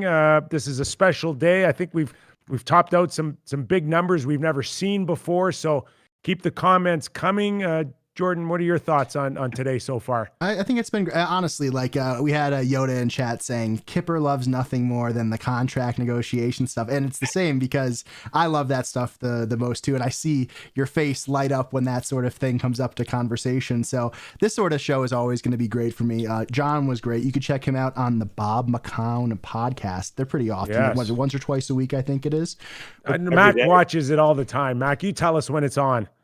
I have never watched it, but I may tune in. I've actually watched it because I'm always scoping out the competition. For me, McCowan's a bit player, so I'm not going to spend a lot of time. But I'm glad for Shanny. Shanny carries it. Yeah, it's a nice show. Shanny did a hell of a job there. But we did hit 1,000 concurrent viewers here on YouTube for the first time. Want to give a big shout out to everybody in chat, our regulars, everyone that's coming in new today. It's a great milestone for us, and we're hoping for maybe 2,000 live concurrent viewers before too long, right? Wow, that would be so cool. So cool. So, Mac, here we are in we got about 20 minutes to go. Sometimes what also happens that we've experienced in the past is that we go past 3 p.m. Eastern and there's still some, as they say, planes on the runway or, waiting to get in their trade call.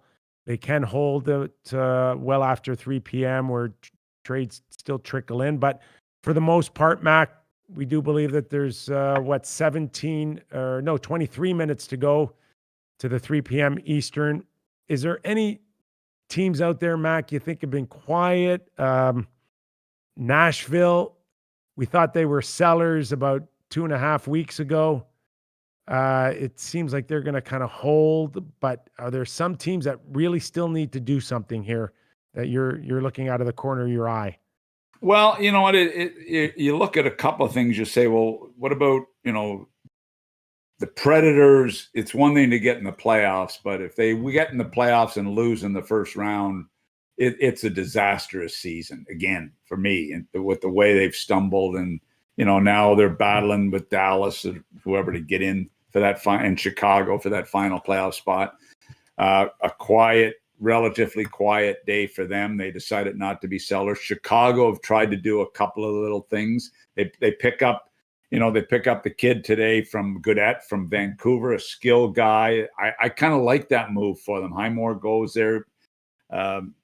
Former St. John Sea Dog goes to Vancouver, but I kind of like the Goodette pickup by Chicago. So that's a decent one. You know what? Boston's blue line, you mentioned it. Is it good enough yet? I don't think it is.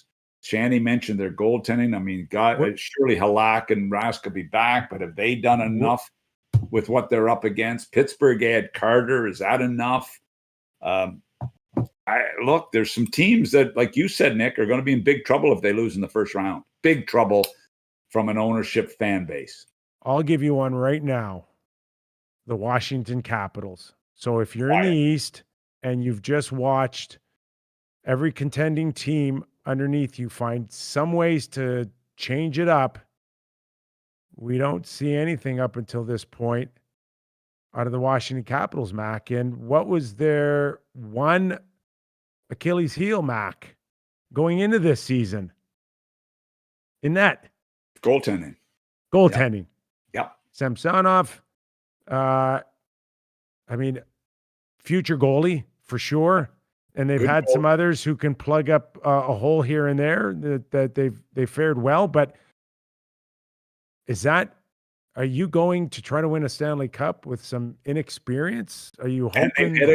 They've had a good year, but I would have thought you're right. I mean, they could have Vanacek has been a little more active. Vanacek's been good.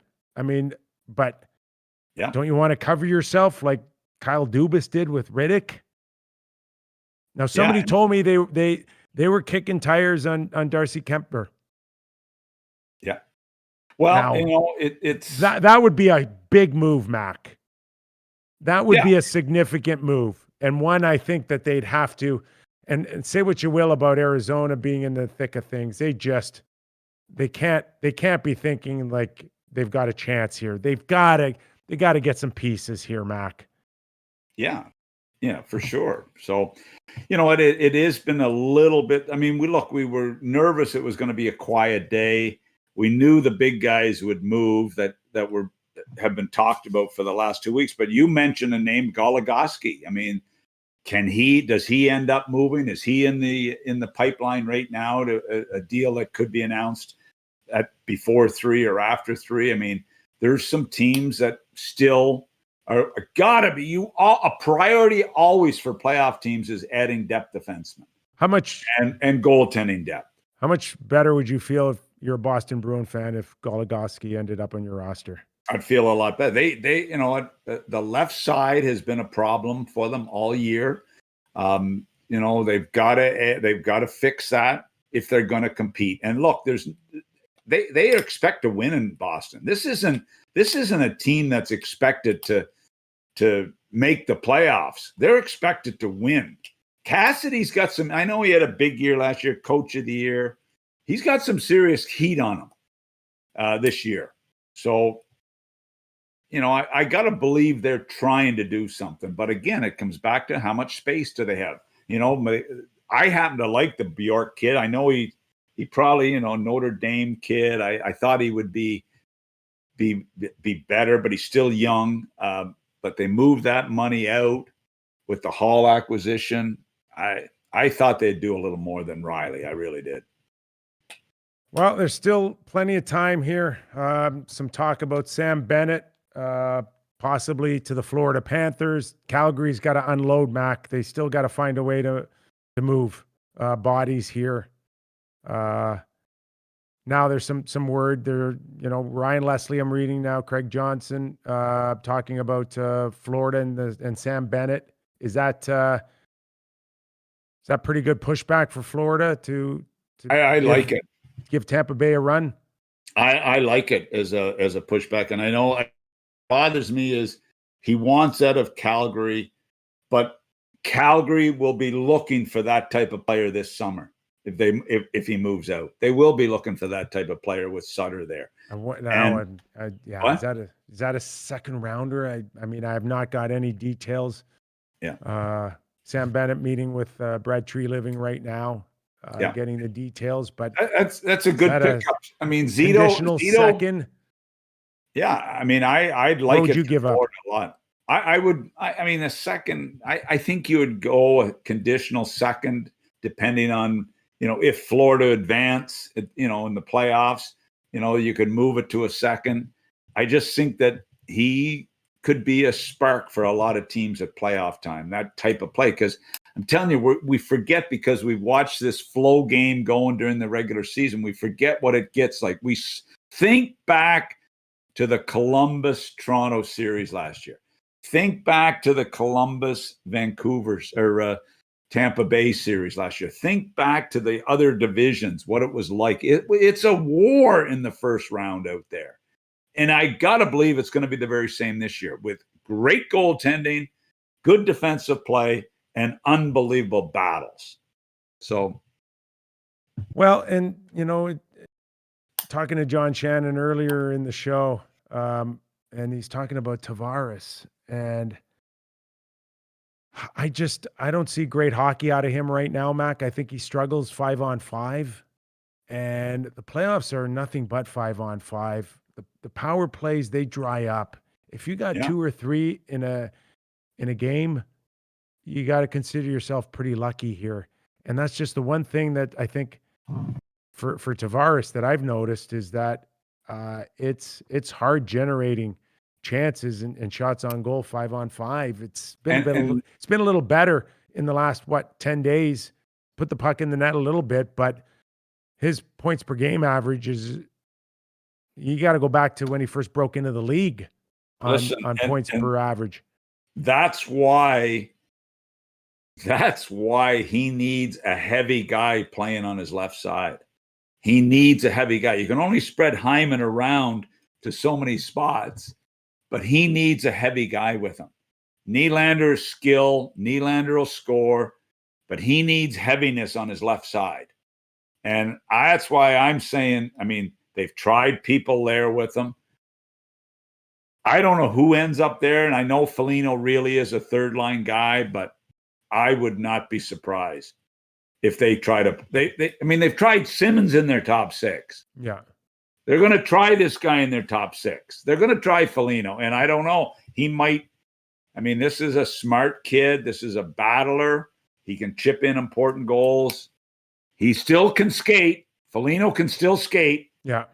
So I'm sorry. I see him up there. I don't see. Maybe I'll be wrong on this, but I see him in the top 6. I really do. I see him on that left side somewhere. Galchenyuk, yeah, he's been good. Yeah, he's done a good job. If you said to me, you're playing Game 7 tonight, who do you want in your top 6? Galchenyuk or Foligno? Who are you taking? Come on. We know how the game's going to be played. We know the style of play. We know it's pushback. And good on Galchenyuk. Give him credit. But I'm sorry, I'm not going there. I'm going the other way. Yeah, we don't want to take away what Galchenyuk's been able to do. No, but he was given another opportunity to salvage his career, and it would really take a major fuck up to not do well with Marner, Tavares. Nylander. They're highly skilled guys. You could look good.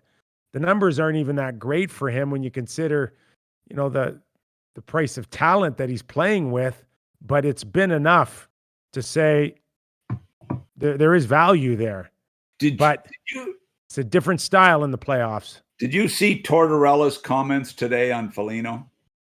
I did not. No. It was really interesting.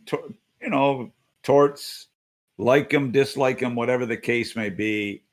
His comments, and it was like a 2 or 3 paragraph of comments on Foligno, the 5 years they've spent together, and what Foligno has meant to the organization for the way they did make the playoffs most years. Foligno was there.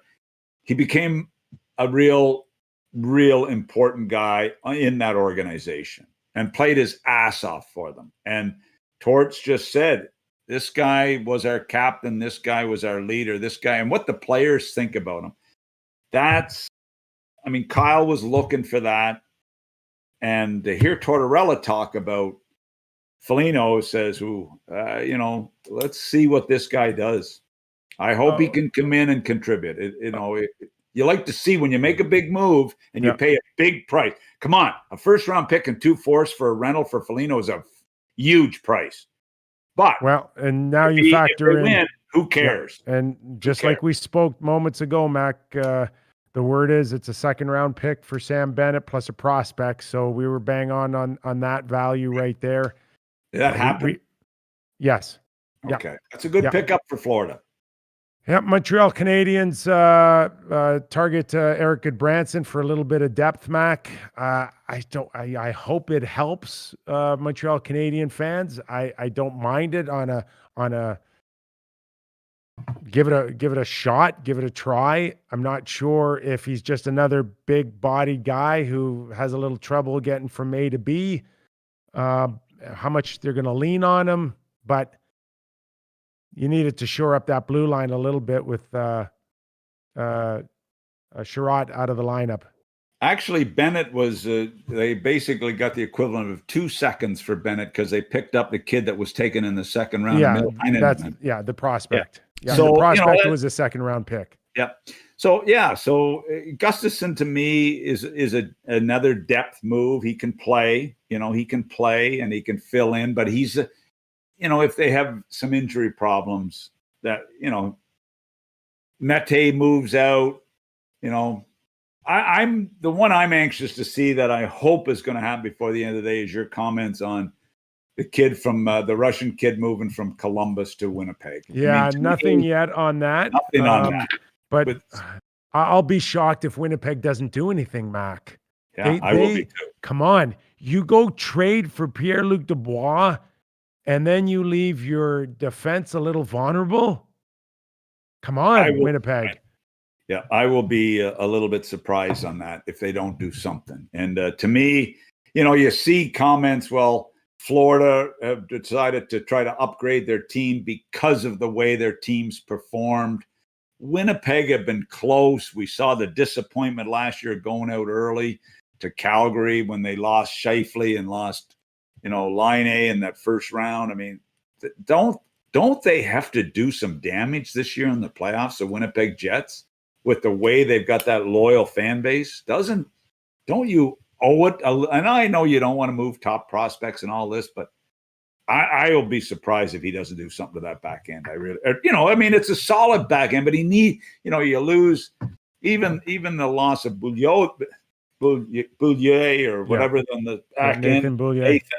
I mean, losing him, it hurts your depth. I mean, they've got to add somebody, so it'll be interesting to see if he does anything. Montreal also has a hope and a prayer on Gustafsson from the Flyers, Mac, for a 7th round pick. Pierre LeBrun says in 2022, Flyers have to hold on 50% of that salary. Gustafsson looked good a little bit in Calgary, at times quarterbacking a power play, Mac, and the Flyers take him on. It's a disaster. Yeah, it's not a bad move for, again, this is desperate. These are just desperate last second, take a flyer. Depth literally and figuratively. That's what it is. Yeah. Right? That's what it is. That you may, if you advance, you may need bodies. That's what it is. And we've seen it happen. We saw it, like you mentioned, we saw it with Tampa last year. With guys getting into the lineup that you never dreamt would be. I mean, Luke Schenn wins the Stanley Cup but he played a valuable 7 minutes a game some nights. He got up to a little higher than that some nights, So that's what happens. Bogosian in and out of the lineup in Tampa in their playoff run, but played some important minutes at times for them, That's what you need. Bodies. Yep.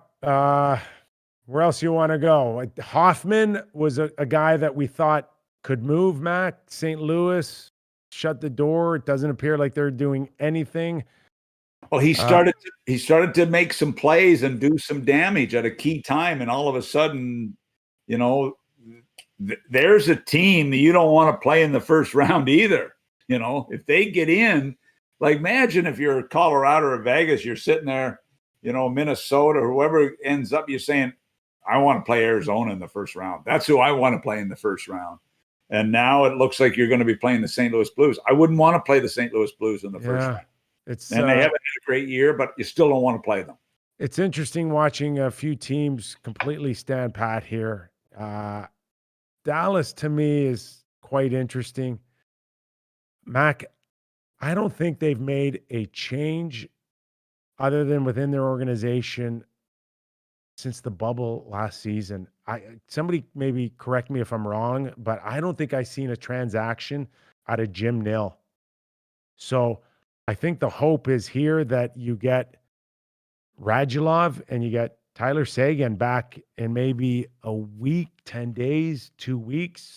My understanding is Tyler Seguin's going to start skating soon with the club. Right. So is that Jim Who's Nill? better? Who's being better? patient? Let's go back there. Like Millard sent me a note. Who's better, Tyler or Taylor? That was the famous 11 draft years question. ago. Yeah. 11 years ago. Yeah. Tyler or Boston Taylor. end up with both of them. And who ended up with the Stanley Cup and a lot more playoff games? So that's Taylor's going to have to do a lot of catching up here with the Boston Bruins. But Dallas, like if you get these guys back in 2 weeks and you're out of the playoffs, what the hell's the good of it? You got to get in the playoffs, you know? They still have 3 games in hand, I believe, but you got to pass a couple of teams. A good point. Overtime loss to Nashville. Yeah. But it's the last team you want to lose to in overtime is Nashville. Yes, that's a bad point. That's a bad point to give up, but there's still potentially 6 points in the games played that they can make up for, but they're 6 back. I mean, they're 6 back because of that loss last night with 3 games in hand. And there's 6 points there, but you gotta still win them, right? You know, I was going to say the problem with games in hand is you got to win the damn thing. Yes. I don't know how many nights I went to bed saying, "Oh, we've got 4 games in hand. That's 8 points." And I thought, "Oh shit, we got to win those games." Jordan, we got a few minutes here before we close this out at 3 p.m. Any type of feedback, questions? People are wondering. Max here. Some developing news from Darren Dreger. Strong chance that the St. Louis, Minnesota game is postponed tonight in the aftermath of the police shooting that happened yesterday. Also seeing some news that the Nets and Timberwolves might be postponed as well in Minneapolis. All right. Well, our thoughts and prayers for. By the way, Nick, everybody. Sammy Vatanen was picked up by Dallas on waivers from New Jersey. Sammy Vatanen was picked up by Dallas. Okay. Yeah. There it is. One. Yeah. One. Who's your? Did Jill just pull that out of? No, I actually saw it before we went on the air, and I forgot about it. I forgot about it. Wow, you did some research. Yeah, I was doing research prior to going on. Yeah. Wow. Big question. Well, I hurt my back, so I've been laying around all day, so I've had some free time. Nice. Some questions from people in chat. By the way, it's no big deal, but I'm quite disappointed that you and Shanny and even Jordan would not have wished me a happy birthday today. I mean, I would never. Oh my God! I'll sing if you want, man. I'll put the voice changer on. We'll get it going. A little disappointed in my partners on the air. I was so worried and busy setting records for Real Kyper at noon with the Kyper, ratings. you know how many likes we could have got if we said, "Hey, it's Doug's birthday today"? We would have been through the roof. Hey, it's not too late. Opportunity. I'm just disappointed in you guys that you didn't, like I had guests over friends over last night. We had a birthday cake. You know what I got, Kyper, Jill gave me for birthday? One of those rods with a ball on the end of it that you use to warm up for before you hit the ball.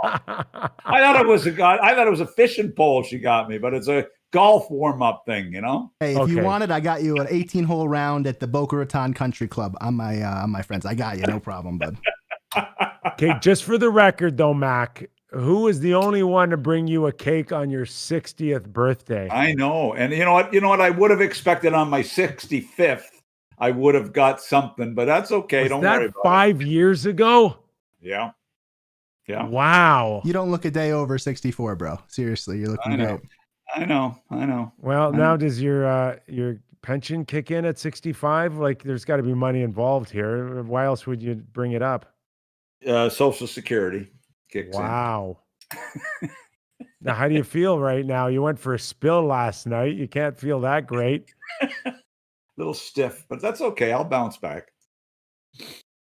Heading to the Keys tomorrow. Heading to the Keys tomorrow for 3 days. Going down to taking the RV and going down for 3 days to the Florida Keys for a little break. Jill and I just to get away. So it'll be fun, And after the trade, this whole trade pressure on us. It's just nice for Jill and I to get away for a few days. You worked your ass off today, and You know, we were worried about you at turning 65, even though we didn't wish you a happy birthday. And John, a much younger John Shannon came in and really provided the energy I was looking for. Jordan, who looks younger, John or I? Oh, you for sure. John, Okay. Do we have a when you picture? have a beard like that, it's hard, you know. But Do we have a picture of the Muppets? I think Oh, Shanny's get 2 or one. 3 years younger than me. I think Shanny's 2 or 3 years younger. He's than going with the attire though, too, right? Like if we threw a nice snapback more- hat on him. He dresses more professional, Shanny. He does, you know. Oh, he was getting a little ticked off when you were chirping. I saw you love it, Doug, because you like when people get mad. But man, just see when you called him Teddy Roosevelt, he had this look on his face like he wanted to respond but he wasn't able to. Really made my morning. Let's ask a couple questions from chat real quick. Was this a good day or a bad day for the center of the hockey universe? Obviously, the Toronto Maple Leafs. Good day. Definitely a good day.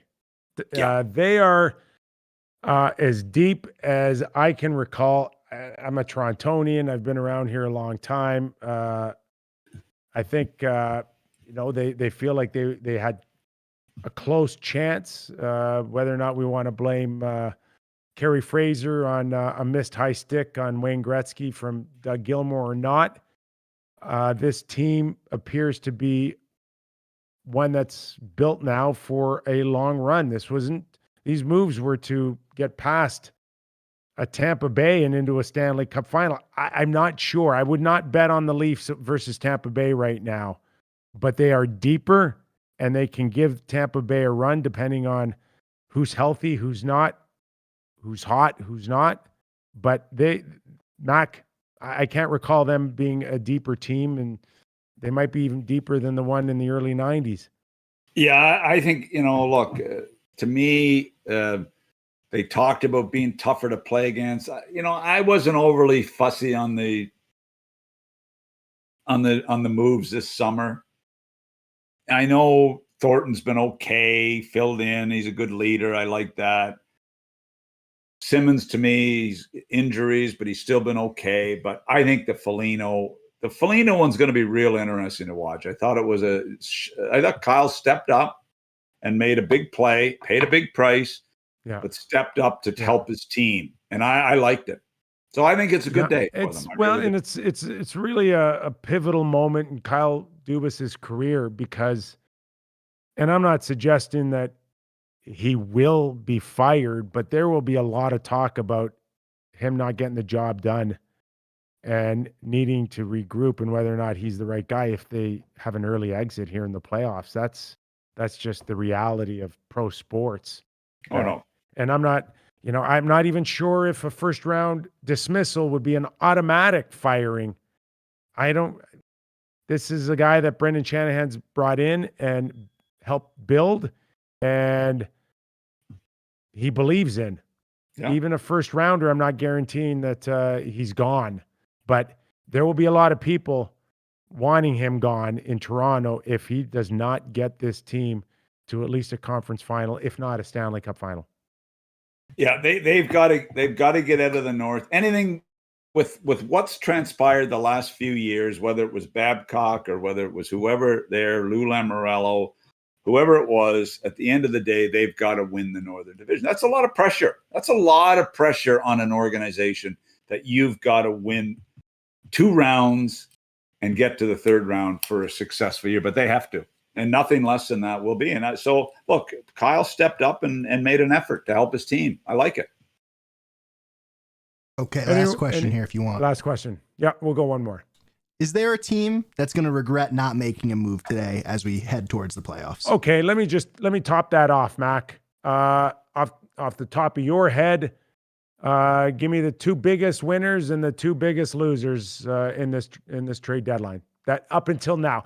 And I just want to reiterate, it's over 3 p.m. Eastern. No trades can go on after this, but there's many that can trickle in that get to registry before the 3 p.m. Eastern deadline. So check the internet, check your local listings. There could be more trades coming in, but as of now, it's over. Ben Hutton to Toronto. So there's your depth defenseman. Yeah, I'm not a big fan. No, me either. So I'm going to say the two winners are Tampa Bay bringing in Savard, and I guess I would have to say Toronto bringing in Foligno and giving them a little insurance in goal. I'm trying to think, am I missing somebody that really stepped up? Boston with Hall. You got to say they're trying and they're taking a flyer to hope it's going to help. But did anybody else? Islanders? To me, the Islanders are right there with Tampa, and maybe you're right. I guess I would go Islanders, Tampa, Toronto as the top three. Okay. That's what I said off the top of the show. I'm gonna go Washington as a team that sits at the top of the East right now, and a team that's expected to win the Stanley Cup. If they don't trickle in a goaltender, Mac, I'm gonna really question that one moving forward. And I've got to question Winnipeg. That's a good call. I've got to question Winnipeg if they don't do something. And I know they were in on Savard, and maybe they'll pick up Savard this summer. Wouldn't surprise me. But I still, I'm sort of surprised they haven't done anything. That's all. You know, and I get not wanting to give up prospects, and I know future, I know all that. Winnipeg have got to win soon. They're going to win. Mac, how old's Wheeler? Scheifele, everybody talks about Connor McDavid. Scheifele, he's had a couple of playoff things, I know, but they got to win. They do. And, the Blake Wheeler, again, guy mid-30s, Mac, closing in and still some big money on the table. He wants to win right now. There's no waiting it. Yeah. Well, let me just say this, Mac, on a closing note. Out of all the trade deadline shows we've ever done, this is one of them. Yes. It's kind of a treat to have Shanny, because Shanny never really worked with us. He always was over on some other desk, doing his little thing there with. Well, he was on with Elliott and Chris CJ. Johnson, little thing, and he always looked over at us with like puppy dog eyes, wanted to be over with us. So this was great to have him on today. I'm kind of disappointed we couldn't have had Millard on as well. But you know what? It was a great day. It was very enjoyable. It's a great way to spend my birthday. It was like looking at Elliott, CJ, and Shanny together was looking at it like a giant rock pile. Yes, exactly. No, they were terrific. They always did a terrific show all those years at Sportsnet, and another probably good day for both TSN and Sportsnet, because that's what we do this time of year, man. It's all about the trade deadlines. Did your team improve? Are you pissed off today? That's what it's all about this time of year, Mac. Yeah, it sure is. And, it's, it just, you finish today. It's a lot of work. Your pro scouts grind, your amateurs are involved because of the prospects and draft picks. So everybody's involved leading up to today, and also on the phones, and, not in person as much this year because of the pandemic, but certainly everybody's involved. It's a big, big day in hockey operations departments, and a lot of people work their tails off to improve their team and to give them a chance. Had a really good show going. Now you make me feel like a bag of shit because I forgot your birthday. Sorry, don't worry about it. It's the first one you've forgotten in 10 years, so it's no big deal. I'm already putting in my phone not to forget about your 70th. Okay, I only do milestones. I do 60. I missed 65. I'm now typing in the 70th. Well, I guarantee you I won't be on the air with you for the next. I'm going to make sure you're on the air with me somewhere. Okay? Yeah, anyway. All right, go get some rest, okay? Okay. Doug Maclean from Florida, everybody, on trade deadline 2021. My thanks to John Shannon. My thanks to all of you. One more like for the birthday boy, Doug Maclean. If you're a first-time watcher, subscribe, leave some comments. Let us know what you think. I hope you had as much fun as we had presenting to you. For Nick Kypreos, Doug Maclean, Joe and Jordan, John Shannon, thanks for watching Trade Deadline 2021, and we'll see you soon.